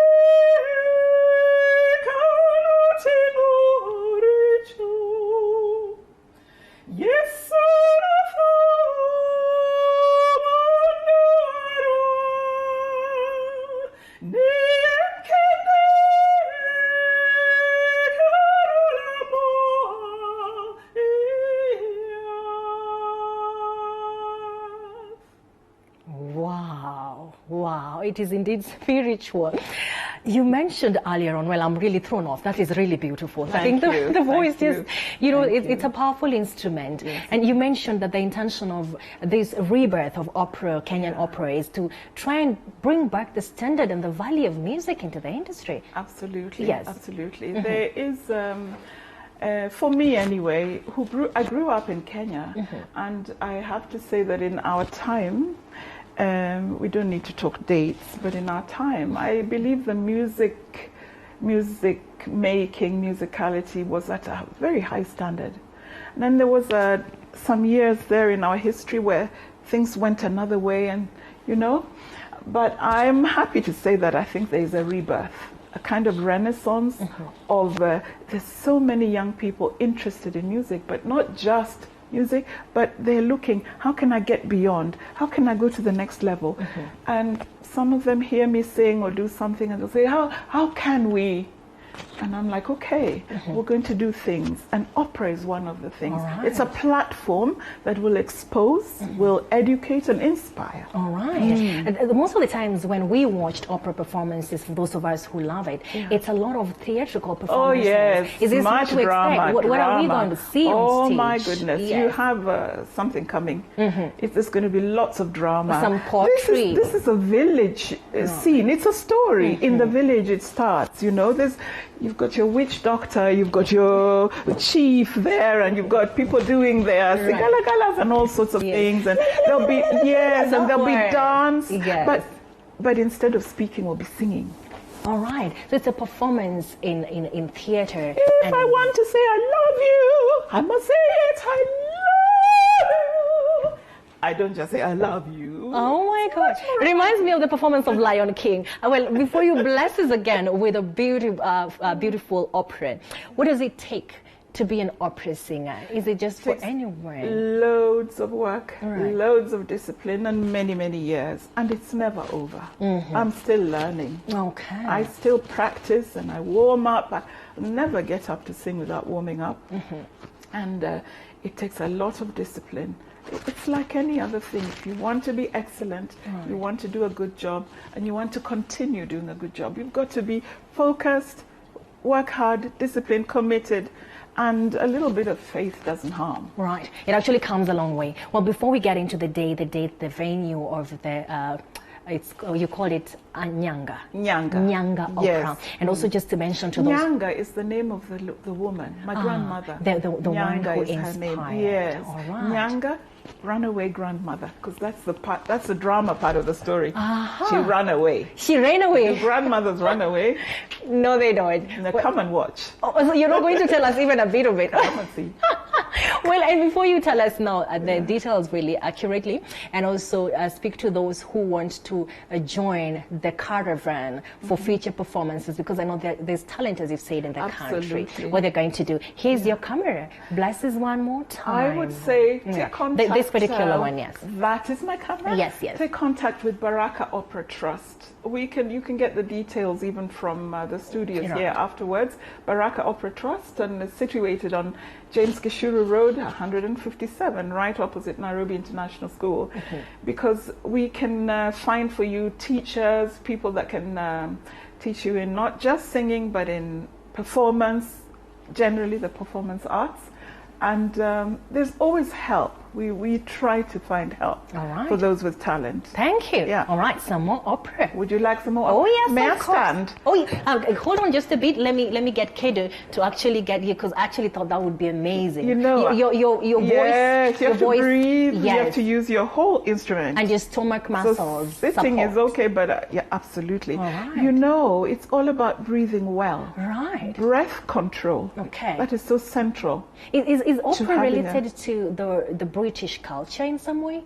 No. Well, let's say the Western world has developed opera to its highest forms. But what we want to say to Kenyans and Africans and other people is that opera is acting, singing, playing instruments, telling a story. Does that have to be British? No, it doesn't. We have our own stories. Okay. Absolutely. Kedo, are we ready? Okay, hold on just a bit. All right. There we are. Okay. Now, in this instance, I'm going to sing a song that is from an opera called Porgy and Bess. This song, most people think it's jazz, but it came from an opera. Okay. You will recognize it.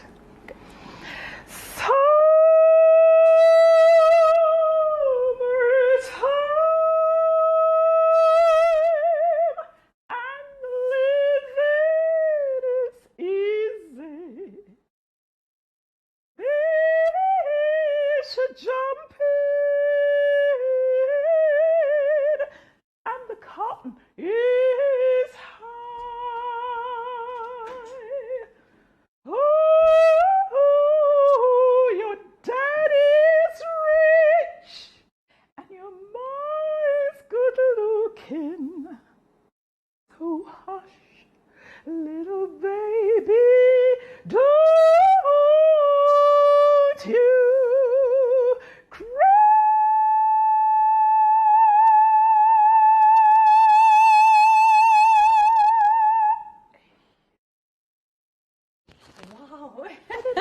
So right back.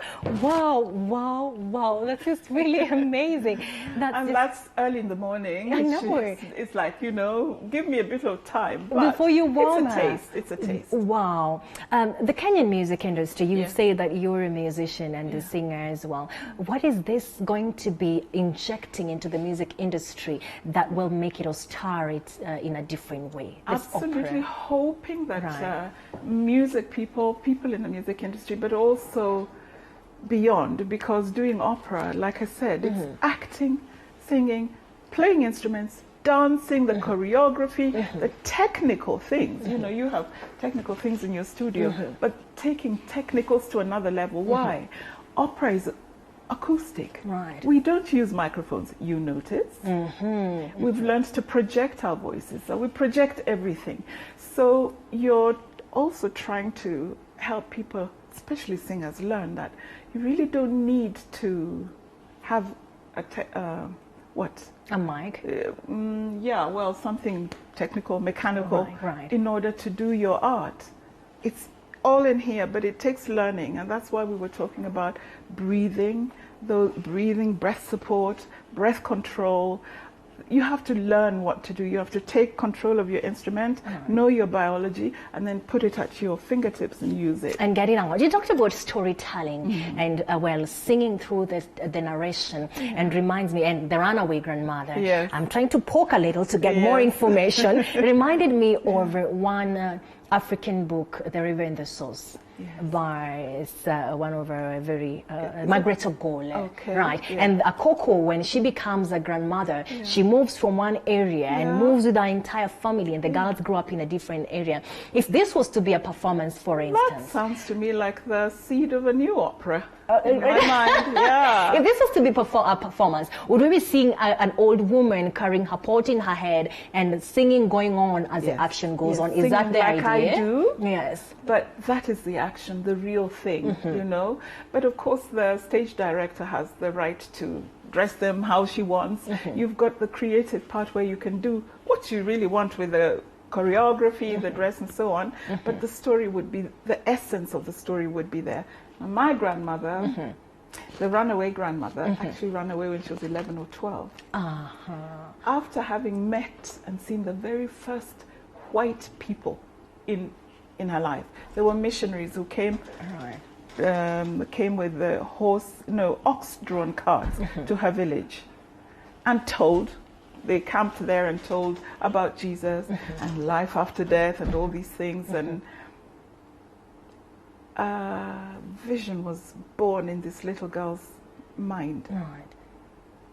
Because she'd lost her mother when she was quite small, and that emotion of missing had never gone. And when these people broke camp, they were going on their way. This is in the early 1900s.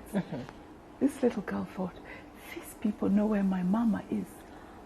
This life and after death, happiness in heaven. She thought, they know where mom is. And with her stepsister, they took off through the forests, hiding, following those people. They were caught 2 times, not less, taken back to their village. They hid again and ran after these people. One day, the next time they found them, it was too late. So they adopted them. From the Kano plains, they followed these people. They traveled up through the hills to what is today called Nyahera in Kisumu. You know, that's quite some distance. Over the hills from the lake. Yes, for those days. They were slashing the way. There were no roads. So that's why we say my runaway grandmother. But all this has been dramatized and made into an opera. I mean, even the scene in the forest has become a ballet. We have a ballet. There's a ballet performance. Oh, yes, there's a ballet now. You may see people dance, but you will see... I don't want to tell you everything. It's going to be exciting. You must come. Well, I know that October 2nd, 3rd, and 4th. October this year, 2nd, 3rd, and 4th. At the Sikh Hall. There's a Sikh Hall in Kisumu town. It's a big, beautiful hall. and it'll be there. All right. Thank you very much, Rhoda. I know this has brought hope to those who would love some more, something more from the music industry. And just as we finish, completely, there is a pandemic we cannot ignore in the country. And I know that we said we should make merry just a little bit, but people are frustrated and desperate. You have some words of hope in this moment for our viewer. I do believe that we ought to keep our hopes up. Right. It's not easy, but that is really the essence of my work, to bring hope in hopeless situations to people.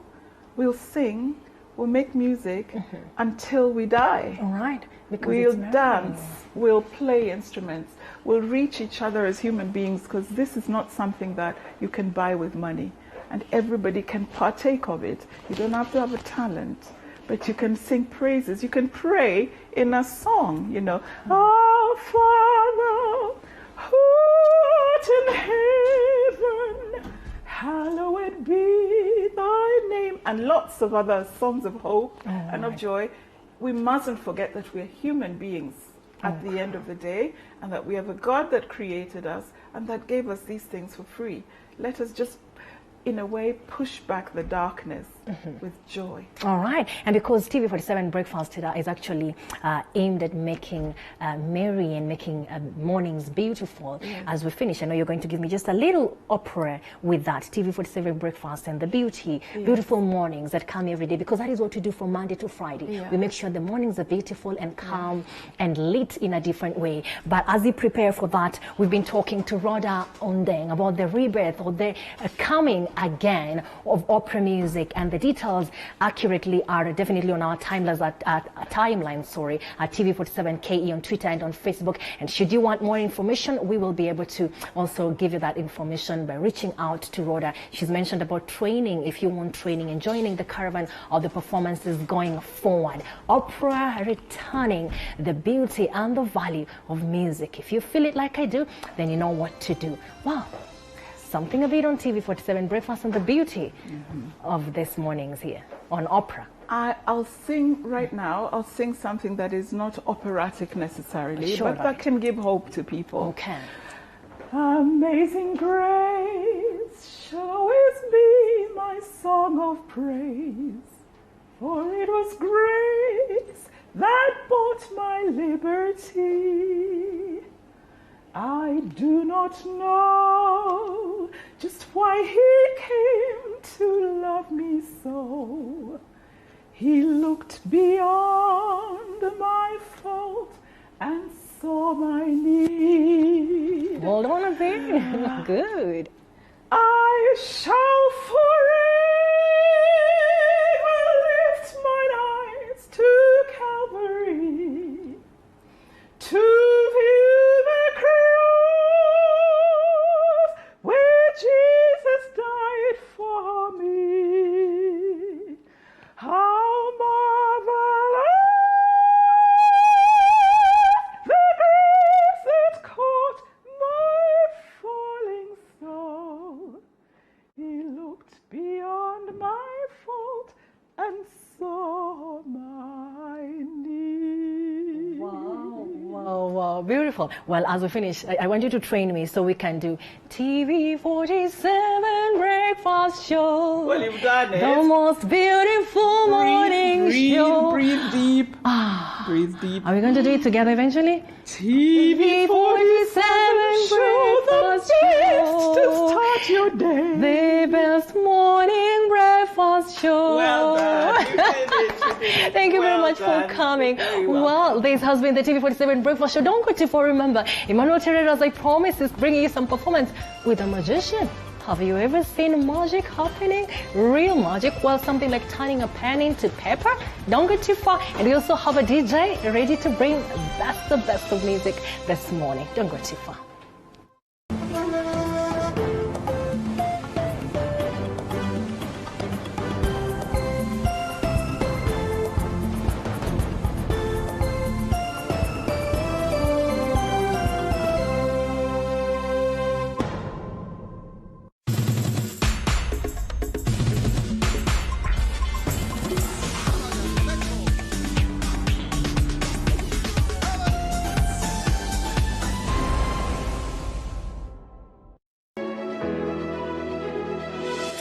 With every new week comes new adventures, fresh expectations, and new stories to tell.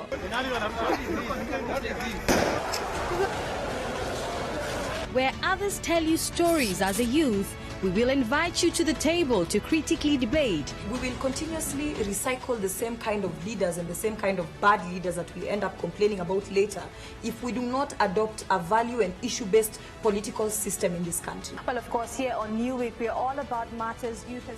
Analyze developing stories and how they are likely to shape up in the new week.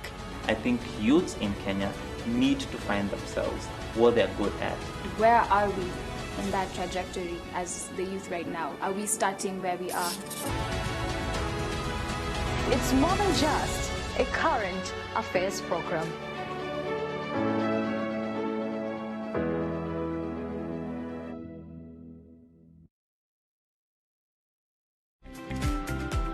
Wiki hii kwenye sauti yetu. I'm a small rabbit farmer. I started way back in high school when I did agriculture as a subject. Ukiangalia hapa kuna nafasi ndogo. Haungeweza kufikiri kwamba kilimo kama hiki cha ufugaji sungura kinaweza kufanyika. A very mature one costs around 1,500. I slaughter for my customers and package it well and deliver it to them. Wiki hii kwenye sauti yetu tunamtembelea Clive anayefuga sungura. Sauti yetu kila Jumamosi saa 3:30 asubuhi.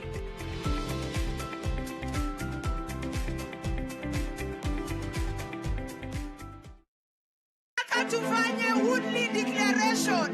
Kama una kura ya ODM inua mkono.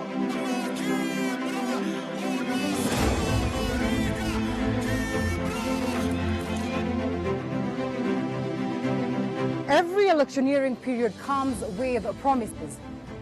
Promises that sometimes are just meant to get you buy-in. In this year's program, we said we are going to double the subsidy. We're going to make fertilizer even cheaper. From 1,800, we're now going to take it down to 1,200. On Pledge Watch, what happens after Mheshimiwa gets that seat is our core business. We will ask those tough questions, and where the promises have been delivered, we'll be here to celebrate the achievements.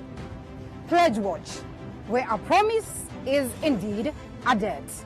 Join me, Linda Alela, every Tuesday at 9 p.m. as we get to ask these candid questions only on TV47. And we're down. She's like you. Very much like you. And we're down. That's Kong. He's God on the island. We don't belong here. But the devil's living.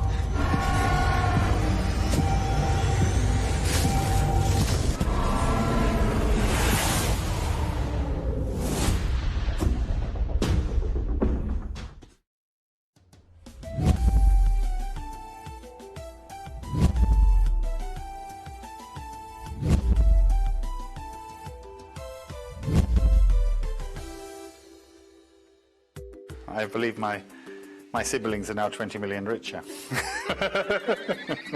What does it take to run a successful business? A lot of discipline, one, and a lot of open discussions. Don't solely rely on it. And more so, when the business is a family business. They must start the business they know. And if you're not enjoying it, leave it, move on to something else. For me, I always tell people prayer is the key thing. Let's not lie about it. It's really hard work. On this show, I took up the challenge of revealing the secrets of running successful family empires that thrive for generations. Join me, Vanessa Ndavi, as we explore the family business world and make sense of it all. Only on TV47.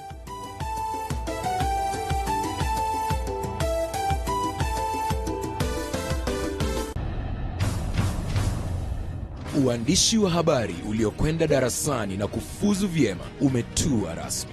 Lengo lake kuu ni kufahamisha jamii kwa taarifa ya kina kupitia upeo wa TV47 unaotua kwa safari yenye hatua mpya na mwonekano wa hali ya juu.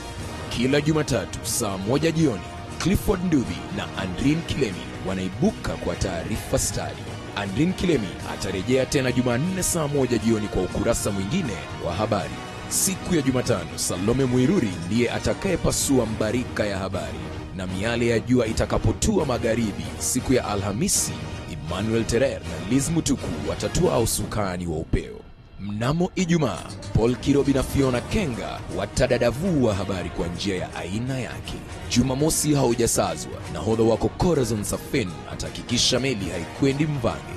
Josh Onsare ndiye atakayevalia njuga taarifa siku ya Jumapili, nia kubwa ikiwa kufunga wiki kwa mpigo.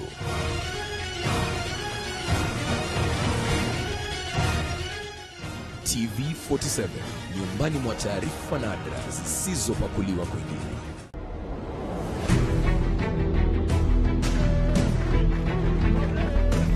Ni jukwaa linalowapa vijana nafasi ya kuchangia kwa mada inayowaathiri. Vijana tukishikana, we can bring a revolution. Tunaweza geuza serikali sahihi, lakini serikali yenyewe haiwezi kubali. Tunazungumza kuhusu ajira, afya, uongozi, ukuzaji wa talanta pamoja na masuala ibuka katika jamii.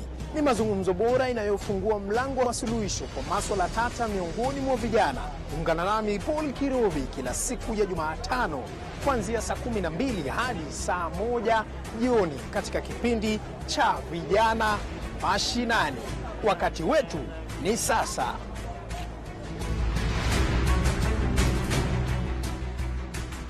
Coronavirus COVID-19 is a respiratory virus spreading across the world.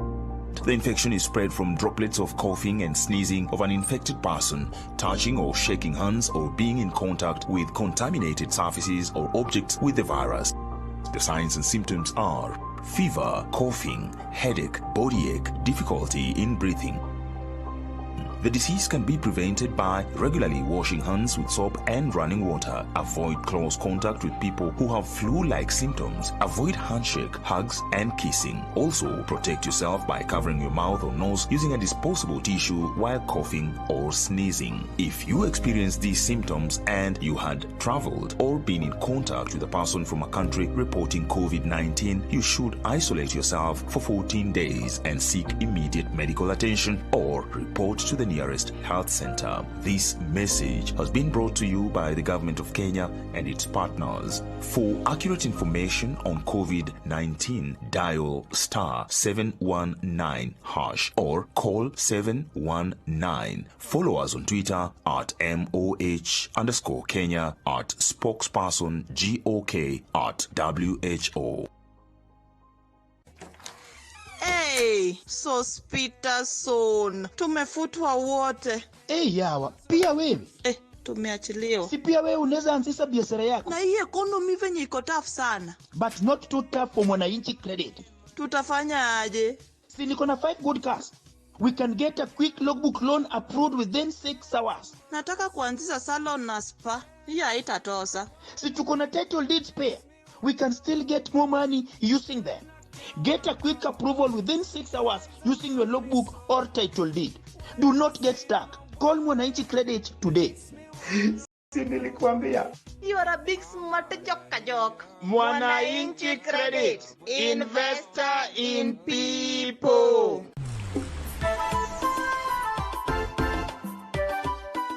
Kutoka maeneo mbalimbali nchini tunatamba. Na pia ni kuone ukiogelea kidogo tu. Kuogelea? Tunasaka, tunazungumza. I have ridden to school using my father's bicycle. Ili mradi kukufahamisha wewe katika kipindi Mfahamu Kiongozi. Nina balance. Uzuri ni kwamba mke wangu pia anafanya kazi. Usinipite Mwokozi, unisikie. Katika ari na ukakamavu tunawapata.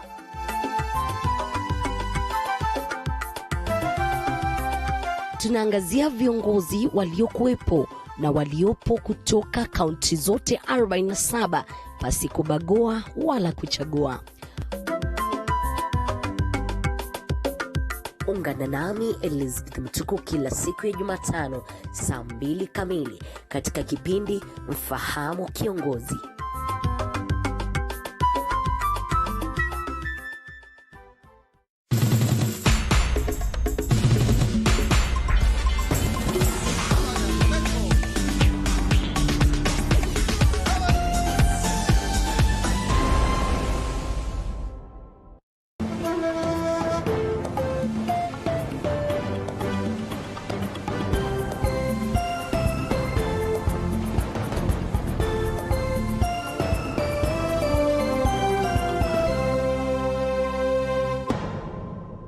Anaruka, anapiga safi sana katikati mwa uwanja. Hey. Usishangae mtazamaji, ni kwa sababu nimegeuzwa sasa hivi.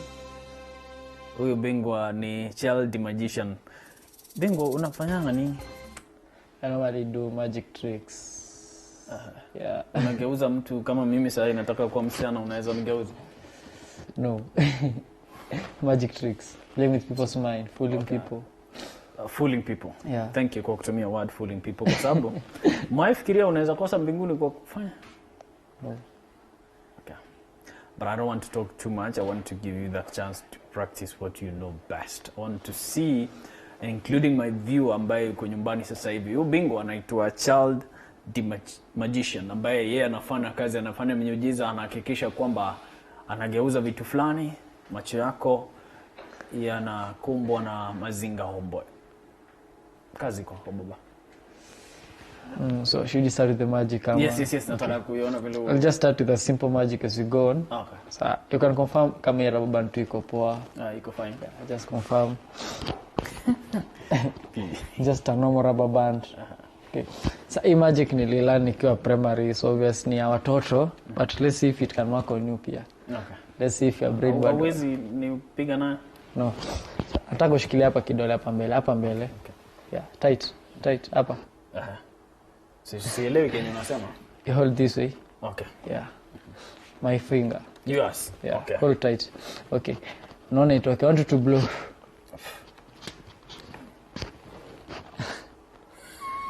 Stop.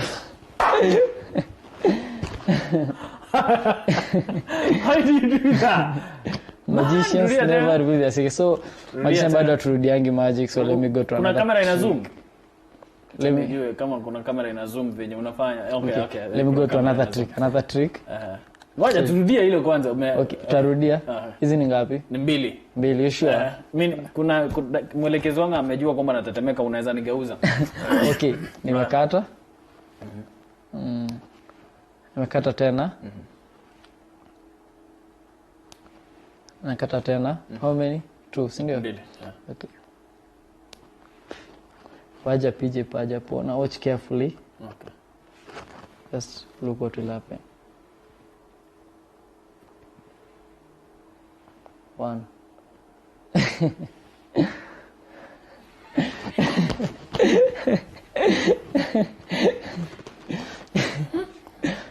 Man, ulipata ngapi hesabu? Nilidunda. Ungefanya miujiza, ingetokea. Okay. That was beautiful, man. Sasa kwa macho zile za nasema ni za watu kama grown up hivi.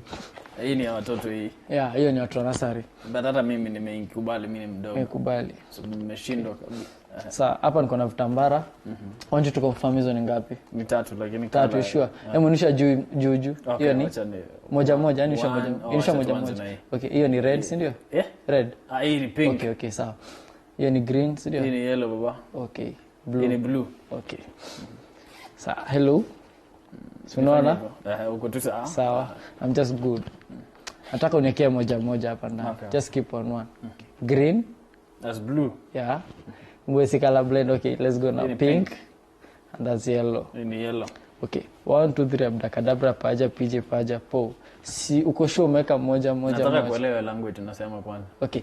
Nimesema tu paja pije paja po. These are my magic words. Nataka venye tu umeka moja, unitolee moja. Follow instruction. Unajua that's the problem of our news. They normally don't follow instruction. Unapata amekuja katika nini. Hebu nitolee moja tafadhali. Just one please. Nimetoa zote at the same time baba. Imeshoneka? Yeah. Buda. How do you do this? Nothing is safe. The color is different. No, they're the same. How much got a photo? Blue menda. This is blue menda. This is brown. Blue menda. I don't know. Okay. Regesha hapa ndani. Okay. 1 2 3 abdakadabra paja pije paja po. Waga wigi waga. Okay, sasa nitole. Toa zikiwa zimeshikana. Hello. Ai, hakuna ingine. Stuff. Acha sasa tuende kwa magic nyingine hapa. Unajua kuna wakati mmoja I went for nilikuwa na mabeshte zangu, nilikuwa na Rudisha hii inaweza potea pia Okay. mkono nishangae. Sawa. So this I would like to try this one. That one. Okay. Sawa. Kuna wakati mmoja niliendanga shule.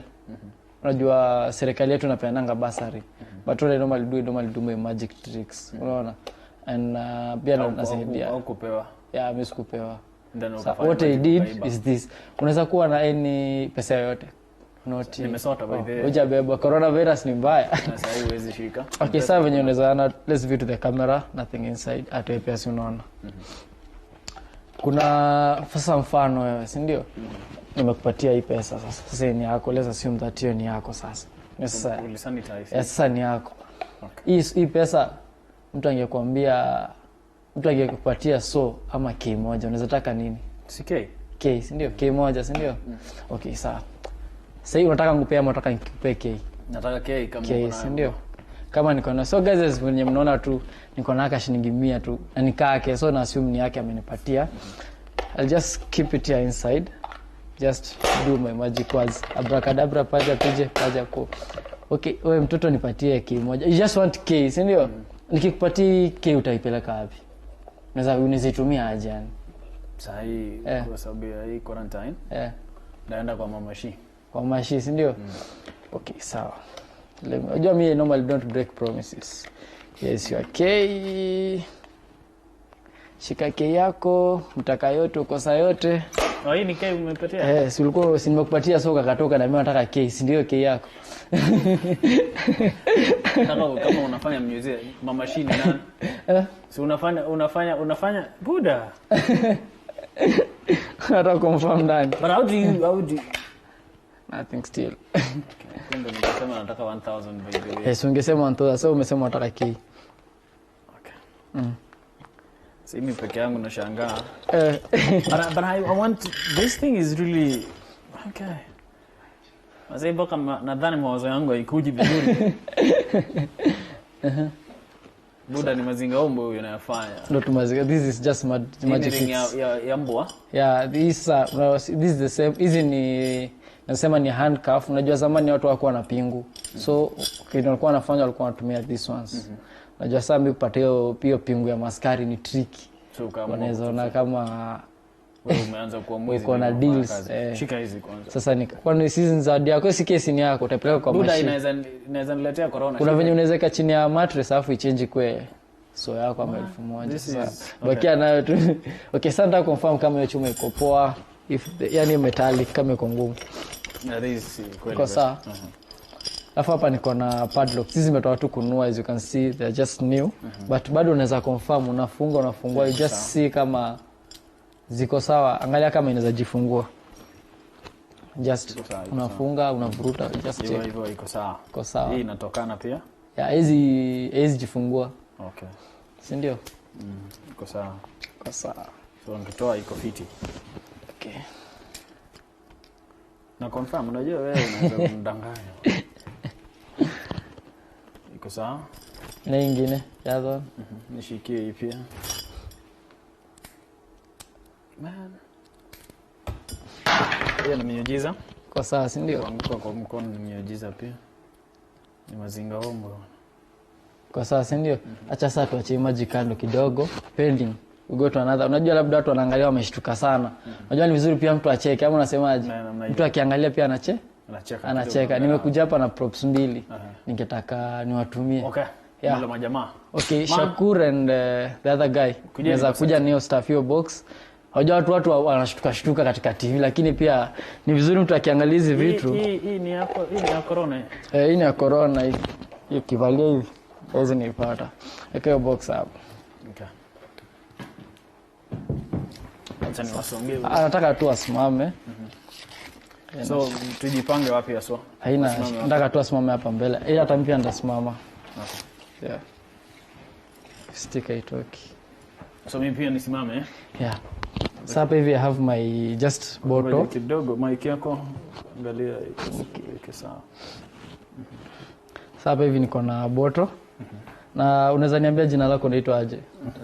Tenari, si ndio na wewe? And our host hapa. Terere. Yeah, our host. Hapa unaweza enda bila jina. Sasa nani ningekuuliza katika hao wawili naona nani akona nguvu sana yani azin ukiangalia. Ukitumia nywele ama huyu jamaa kwa nywele. Tumesema zipata bibi huyu. Atakosa bibi kwa sababu ya nywele. Unaenda kwa father in law anakuambia buda sikia uwezi. Sababu ya nywele. Sasa unaona akienda kuposa nani anaweza patiwa bibi yani hiyo period. Nani akona nguvu sasa? Tukienda hiyo design. Ama pia nani akona nguvu? Hapa wote hawana nguvu. Yani wakiwa wawili unasema this is better than this, unaelewa? Okay, ubingwa. Buda usinihukumu. Okay, sawa. Sasa hapa just have my magic bottle inaitanga tu wagu. Okay. Hapa umefanya nini? Hiyo ni maji. Buda. So unaona sasa but nothing inside but nimwambia huyu jamaa ndo akona nguvu na muamini, unaona? But huyu hakuna kitu akona. But this person just this person akona nguvu bwana. Usijaribu hiyo tutatafutwa. Hiyo achana nayo. Fanya nyingine tofauti na sawa nazarudi sasa. At least tutacheke. Mimi bado niko sawa. Uko poa. Iko sawa. So mimi niko maana mimi nafikiria utanikujia pia. Singekubali hiyo kitu. Then nikikuja kuna nini nilibai hapa. Is the balloon. Hava balloon nataka confirm kama hiyo balloon iko sawa.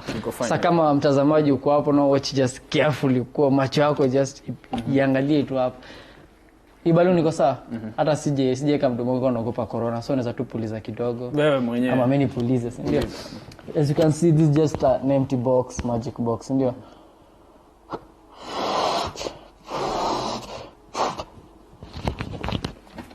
Lazima ufanye hivi. Asikia mechoka. Sasa these are normal balloon unaona tu. Okay. Mtu anaweza sema labda iko na kitu ndani, you know, magicians. Just empty. Just take my balloon, keep it here inside, sawa? Will it fit?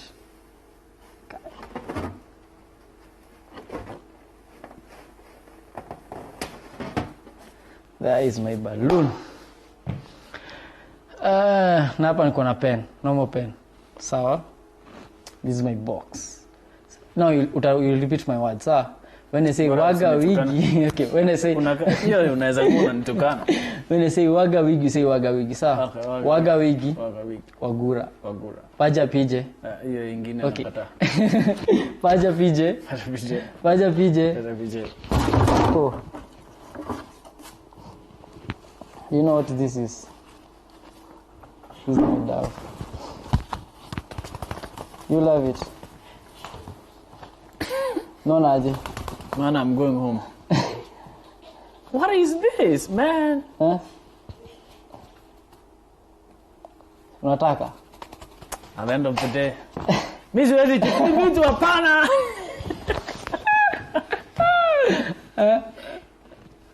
A dove, it's alive, unaona? Baka naogopa kumshika kwa sababu sijui ni nini. Naweza ota usiku kabisa. Alafu nipate najaribu kuamka kumbe nilikufa.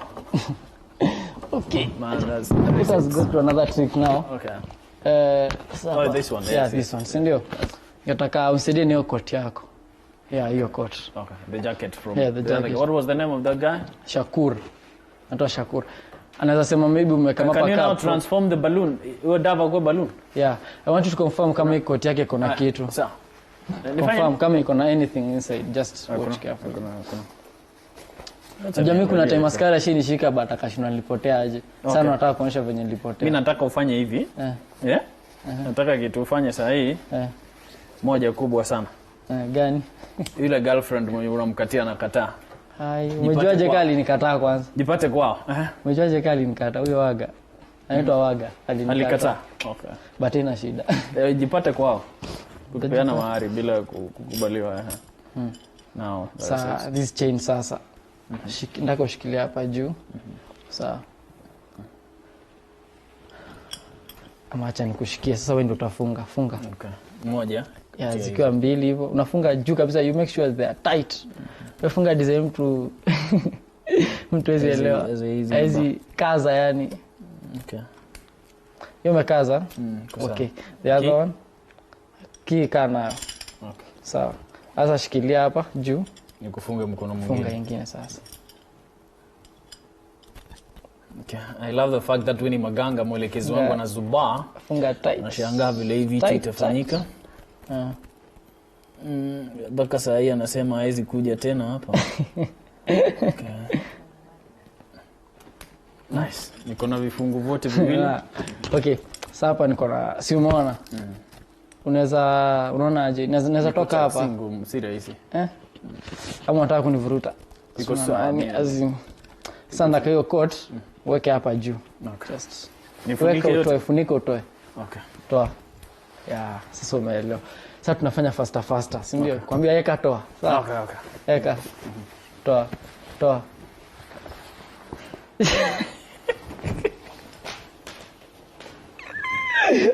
Okay, weka. Toa. Weka. Toa. Okay, waga wigi. Waga wigi. Okay, Mimi narudia. Sawa, weka sasa. Paja po. Buda.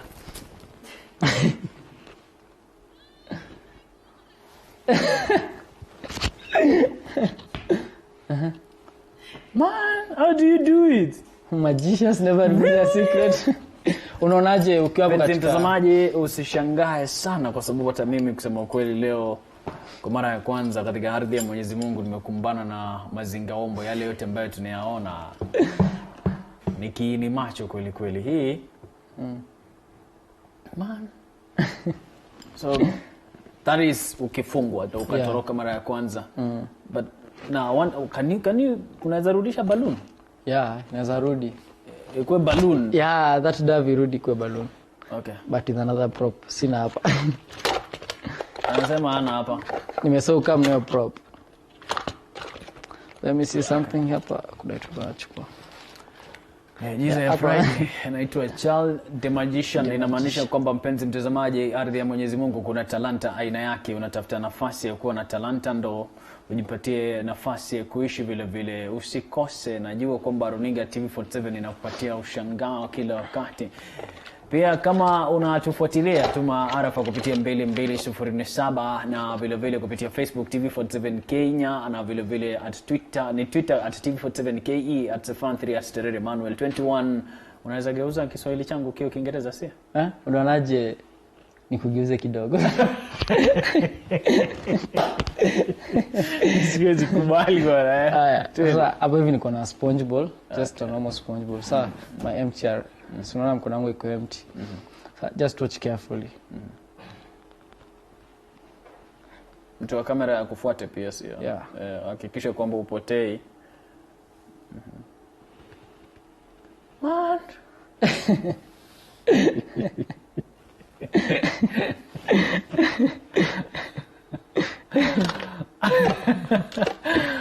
Kama ndio unajiunga nasi kwamba tuko na Child the Magician, yeye kazi yake kubwa anafanya kushiriki mazingaombo ya vini macho haya, anahakikisha kwamba unapata burudani ya aina yake. Mpenzi mtazamaji, kama ndio unajiunga nasi kwa mara ya kwanza, tunasukumiza gurudumu hili TV47 Breakfast kupitia arafa 2207 na vile vile kupitia Facebook TV47 Kenya, Twitter ni @TV47KE @Sefan3 @Terere Manuel 21. Sema nasi utuambie kwamba je, ni miujiza gani imekufurahisha sana asubuhi ya leo? Kwanza kwangu no kuhusu huyo ndege ambaye sasa hivi anaonekana amekuwa balloon kisha baadaye ndio akageuka moja kwa moja kuwa ndege. Kazi kwako baba. Okay, sasa unajua watu wengi wanaona katika movies pata kwamba jamaa anatoa smoke kwa mdomo. I came up, unajua this magic is all about creativity. Sasa si magician tunakaa chini, you just think how can you create this stuff. Ukiangalia kitu nimetengeza kutoka How long have you been doing this, man? Since class 8. Yaani naweza kitabu but sasa ile unajua sana talanta. Ndio kwamba background yangu naweza nihurumia. Mimi nimefukuzwa shule juu ya magic. Okay. I was given a G. Okay. Yeah. Na shule lakini advantage ilikuwa ndio kwamba hakuna mtu alikuwa anaweza shika box yangu. Hadi ikiwa hivyo tu unakaa tu life yako tu. Okay. So unapata ukishika box unapata uko na mkono tu. Wanaogopa yani. Okay. Yeah. Sasa hapa niko na normal coin. Sawa. Is a normal coin. Just hakikisha kwamba acha nitoe. Hizi acha nichukue kitu. Nekele juu. Ezi chomeka. Hapo niko na kweni hiyo karatasi yangu.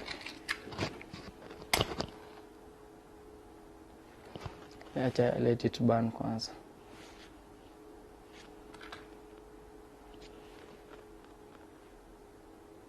So hiyo ndio kuchomeka kwenyewe. Imezimika tayari. Inawaka tu. Ujioni venye uziona. Okay. Au ni moto? Sio, ni moshi tu naangalia. Kwani huo ni moto? Moto siko. You're living in your own world, man. Nashtua kweli na mimi wando hiyo. Sio ni moto huyu jamaa amefanya macho yangu yaone bwana.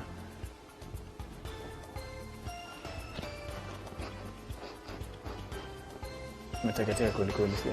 Yeah. Sasa hapa niko na my shilingi moja. Yeah, shilingi moja yangu ndio hii. And my fingers ziko tu sawa, si ndio? I just watch carefully.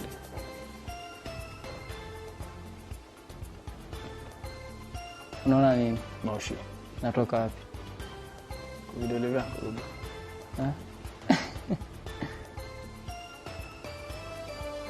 You want to give it a kuja. try? Yeah. Endelea kutokea sio? Inaongezeka. Okay. So how do you know hii nikifanya hii itakuwa magic in a way? Magic tu, yani watu nikifanya hivi itatokea because moshi inaendelea kutokea na ile hali tuliacha kuchoma. Yeah. Same moshi imetoka tu hapa nikaitransfer to my fingers. Unajua aje kwamba nikifanya hivi ni miujiza yenye watu wataona nikini macho? Yeah, just the way a footballer kiwa katika pitch. Anapima pale anafunga just the way uko hapo naelewa. Uko hapo unajua kwamba ule mtazamaji wako kitakumfurahisha utampiga hapo naelewa those words kama tu venye umeanza na show it's not the same venye mtu mwingine akija utaendelea si ndio? Sasa mimi bado ndio the same thing ina happen. I know how to make my fans na unajua mimi ni msee napigia show za Joker. I normally act like a Joker. Sasa zingine kama uliangalia East Africa Got Talent I went there as a Joker but siku perfect vizuri juu sikuwa nimeingilia poa sana. Lakini hii ungepewa nafasi. Yeah, sasa hii East Africa Got Talent kikuja tuko moto sana. Hata alikuwa nimeplay American Got Talent. Fortunately visa yangu imechelewa kidogo. Yeah. No, fanya nyingine tuone kwa sababu muda ni wako tu. Ndio na wewe. Ama muda huko. Huu ni wako nataka kuona miujiza kadhaa kwa sababu naona ndo. Okay, acha turudi hapa. Iko into this the same coin tumetumia. I want you to think of an animal. No usiniambie. Don't tell me the animal, ndio? Just scrub alafu utasema mnyama ni gani. Just scrub. Okay. So unaelewa? Yeah, scrub kila pale anyway.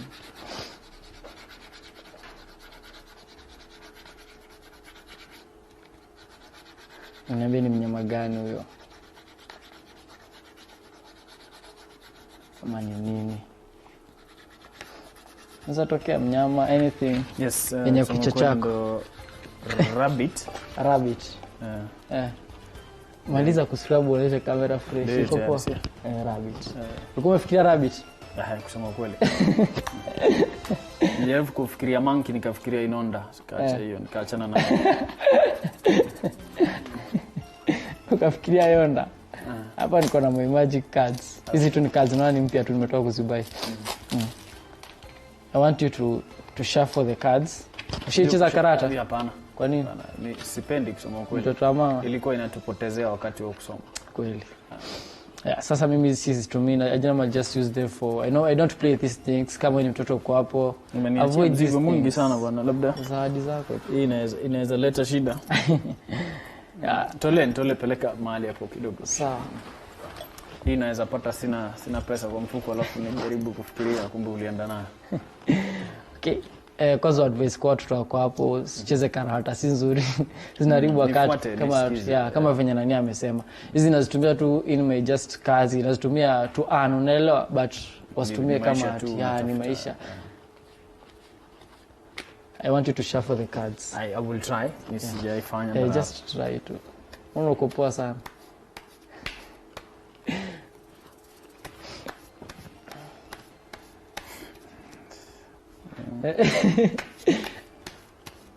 Kia umetosha basi. Umetosha. I want you to pick a card. Moja. Ama just pick anywhere card moja. Kipick angalia naonesha kamera, usinionyeshe hiyo card. Yeah. Onesha kamera na usinionyeshe. So wewe utafunga macho yako? Sasa nimefunga basi. Okay. Ngoja jaribu kuizoom vizuri ndio hiyo. Umaliza? Regesha kadi yangu hapa nisione. Okay. Ngoja kwanza nione vizuri. Sasa regesha kadi. Kazi ya cards. Sawa. Hapa sasa nitaenda tu nikitaja tu majina ya watu. We see kama jina lako kama that time tafikia jina lako maybe ndio kadi itafikia. Okay. Tutasaidiana kutaja majina. Tuanze. Augura si ndio? Spaina, Spoiler, Kibox, Shakur, anaitwa Karanova, Kara? Ko? Sijui. Coronava is? Quote? Si corona? Hapana. Okay, Swale, Ametro, Paja, PJ. Corazon. Ulikuwa unatafuta jina Corazon. Sasa unasema corona aje. Ile kazi. Unajua Corazon alikuwa mgonjwa lakini nikamfanyia maji kakapona. Huwezi elewa. Ndio maana Siboda bahati mbaya. Corazon sikujua mnajuana yake sawa. Endelea. Sema watu wawili ambao wako gallery ambao hujawaona majina. Watu wawili Emmanuel you have my card. Acha mchezo. Use my card bana.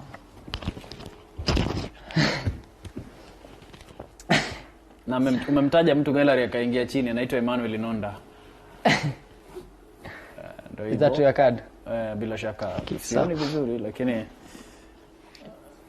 hakuwezi taja jina la dem moja kwa gallery moja tu. Gallery aje. Huko kuna place mtu anaongea na mimi kwa masikio kila saa. Kuna mtu umetaja moja ukapata jina lake. Using magic. Okay, sasa niko na ma sponge balls. Nataka unipatie hizi fungu acha nazo. Now this I want you to do your hands like this. Fanya mkono hivi. Changu karibu kidogo. Sizishiki, acha tu zikae hivi. My hands ziko empty, si ndio? What I'll do, just take this one. Sawa, karibisha mkono. Okay. This sponge ball nitaweka. This sponge ball just keep it on my hand. Na moja nikuwekea hapo. Funga, close your hands. I have mine here, si ndio? I just do my magic watch. Can you open your hands? Sijiko mirada. Man, ilikuwa if your eyes were fast enough, ungeona. How do you mean by that? That is magic. So that's the only explanation, it's magic. That I had one and you gave me, ukapuliza ikakuja kwa mbili. Yeah, that's magic. Sasa umesema kuna watu wako kwa gallery, ningetaka kuwapatia challenge wakiwa hapo. Unajua wanatuenjoy nawe peke yetu, pia makameraman kila mtu wa try. Nataka kufanya mkono hivi. This is a challenge kwa kila. Mwenye anapata nikitoka studio naweza nifuata, nimpatie kitu.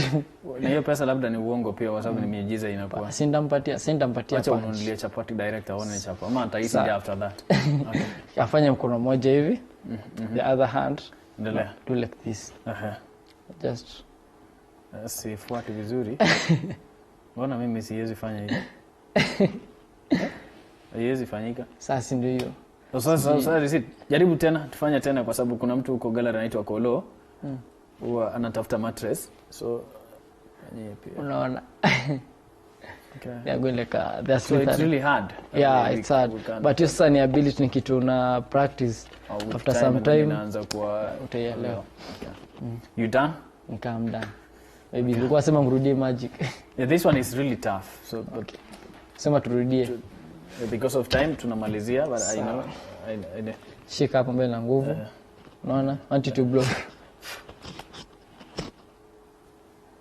Niambie kwenye unapatikana Facebook vile vile Twitter ama yes.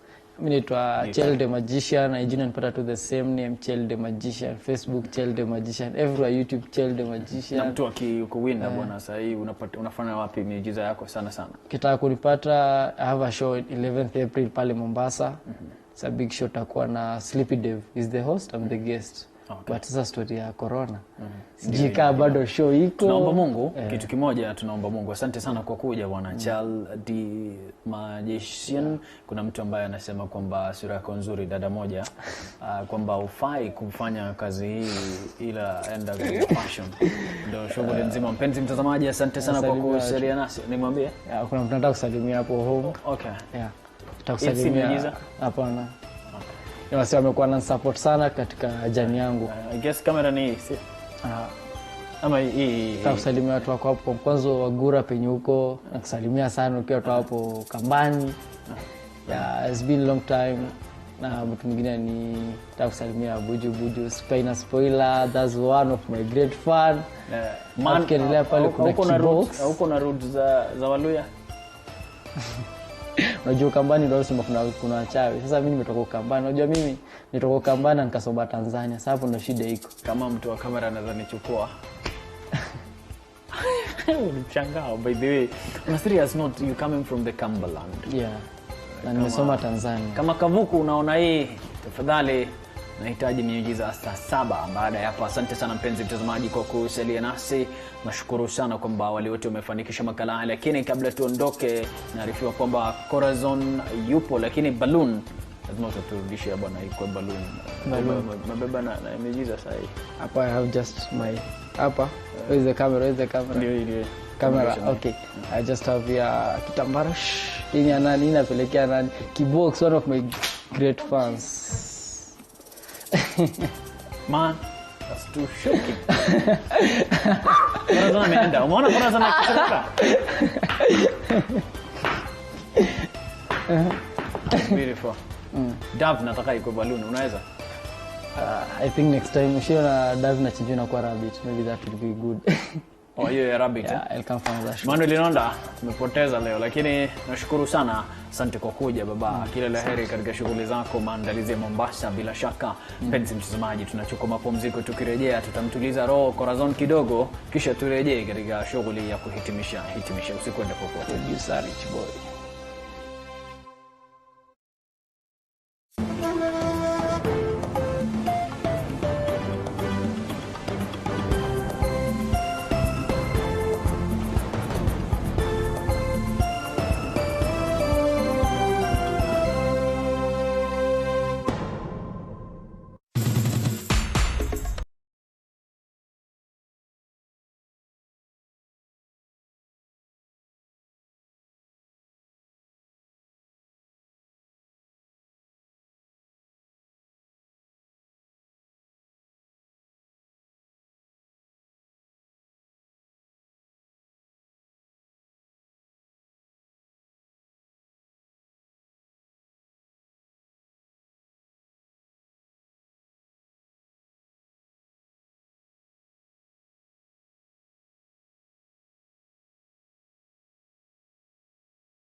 this bit of the breakfast show. We have 2 tickets for 2 people. That means this morning, exactly. Mary Wambui tulia, ngoja kidogo. So ngoja nicheze na lugha.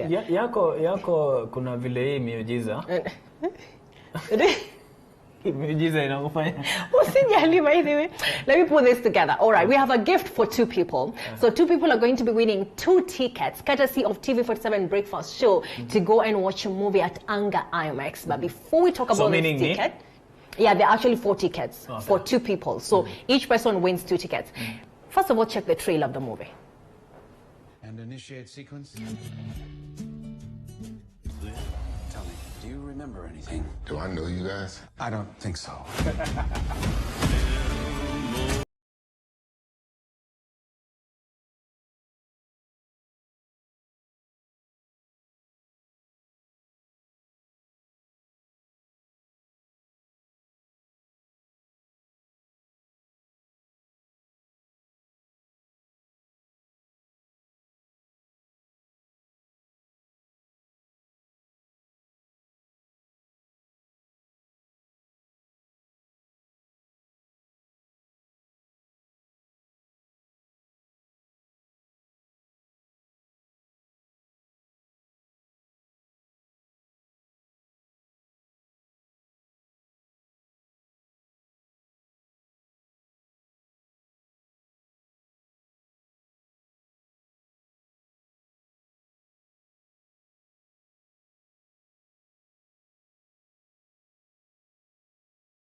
(2204722047) vile vile kupitia Facebook ni TV47 Kenya, Twitter ni @TV47KE bila shaka. All right, but you have been with us here since morning. Ibrahim bwana, shukrani sana for staying with us, and you're such a big fan. Shukrani sana, namaste.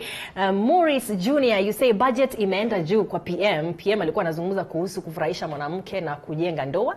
Morris says lakini budget imeenda juu, so anataka PM ajue hivyo. Haya, Purity Kennedy anasema following from JKIA. Thanks so much Purity for staying here with us. Erego Moyale anasema he's following from Moyale. Samana bado amekuwa nasi. Lucy Wamboi amebaki nasi. Charles Kafu, we have missed you here. Karibu sana. He's saying he is watching. Vile vile kupitia SMS kuna mmoja, nadhani maswali yanakuja kwa sababu ya topic ulizungumzia leo.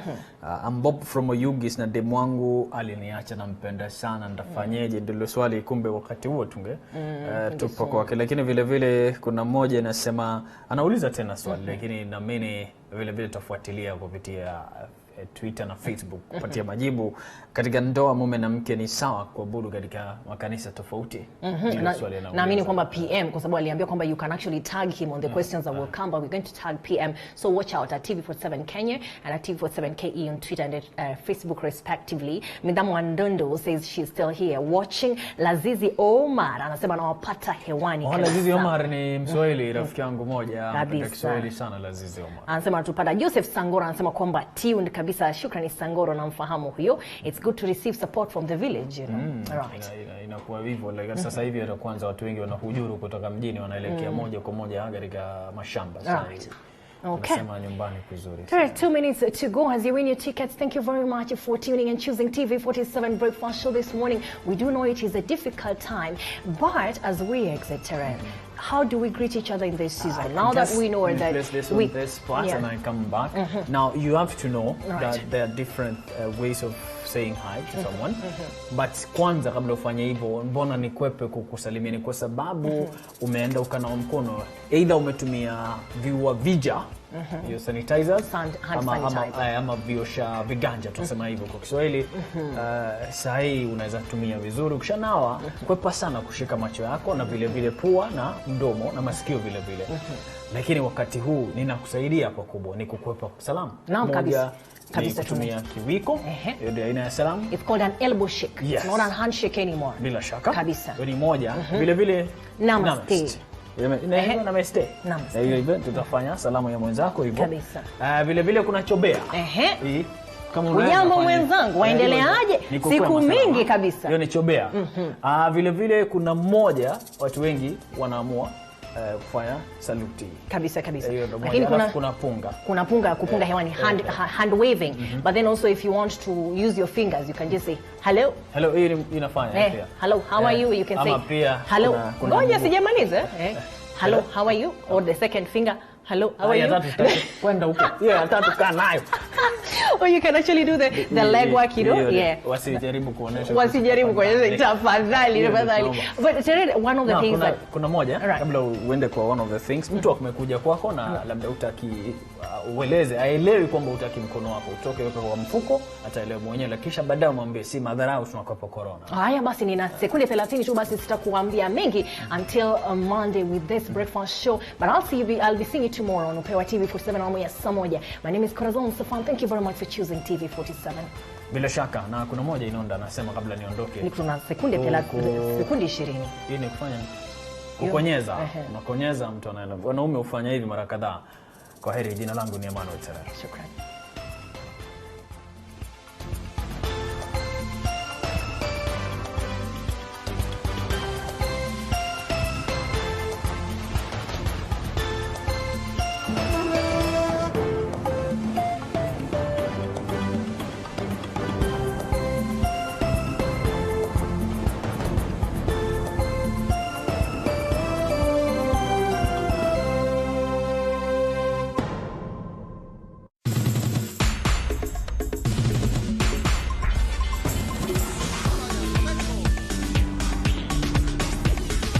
Seek immediate medical attention or report to the nearest health center. This message has been brought to you by the Government of Kenya and its partners. For accurate information on COVID-19, dial *719# or call 719. Follow us on Twitter at @MOH_Kenya, @spokesperson GOK, @WHO.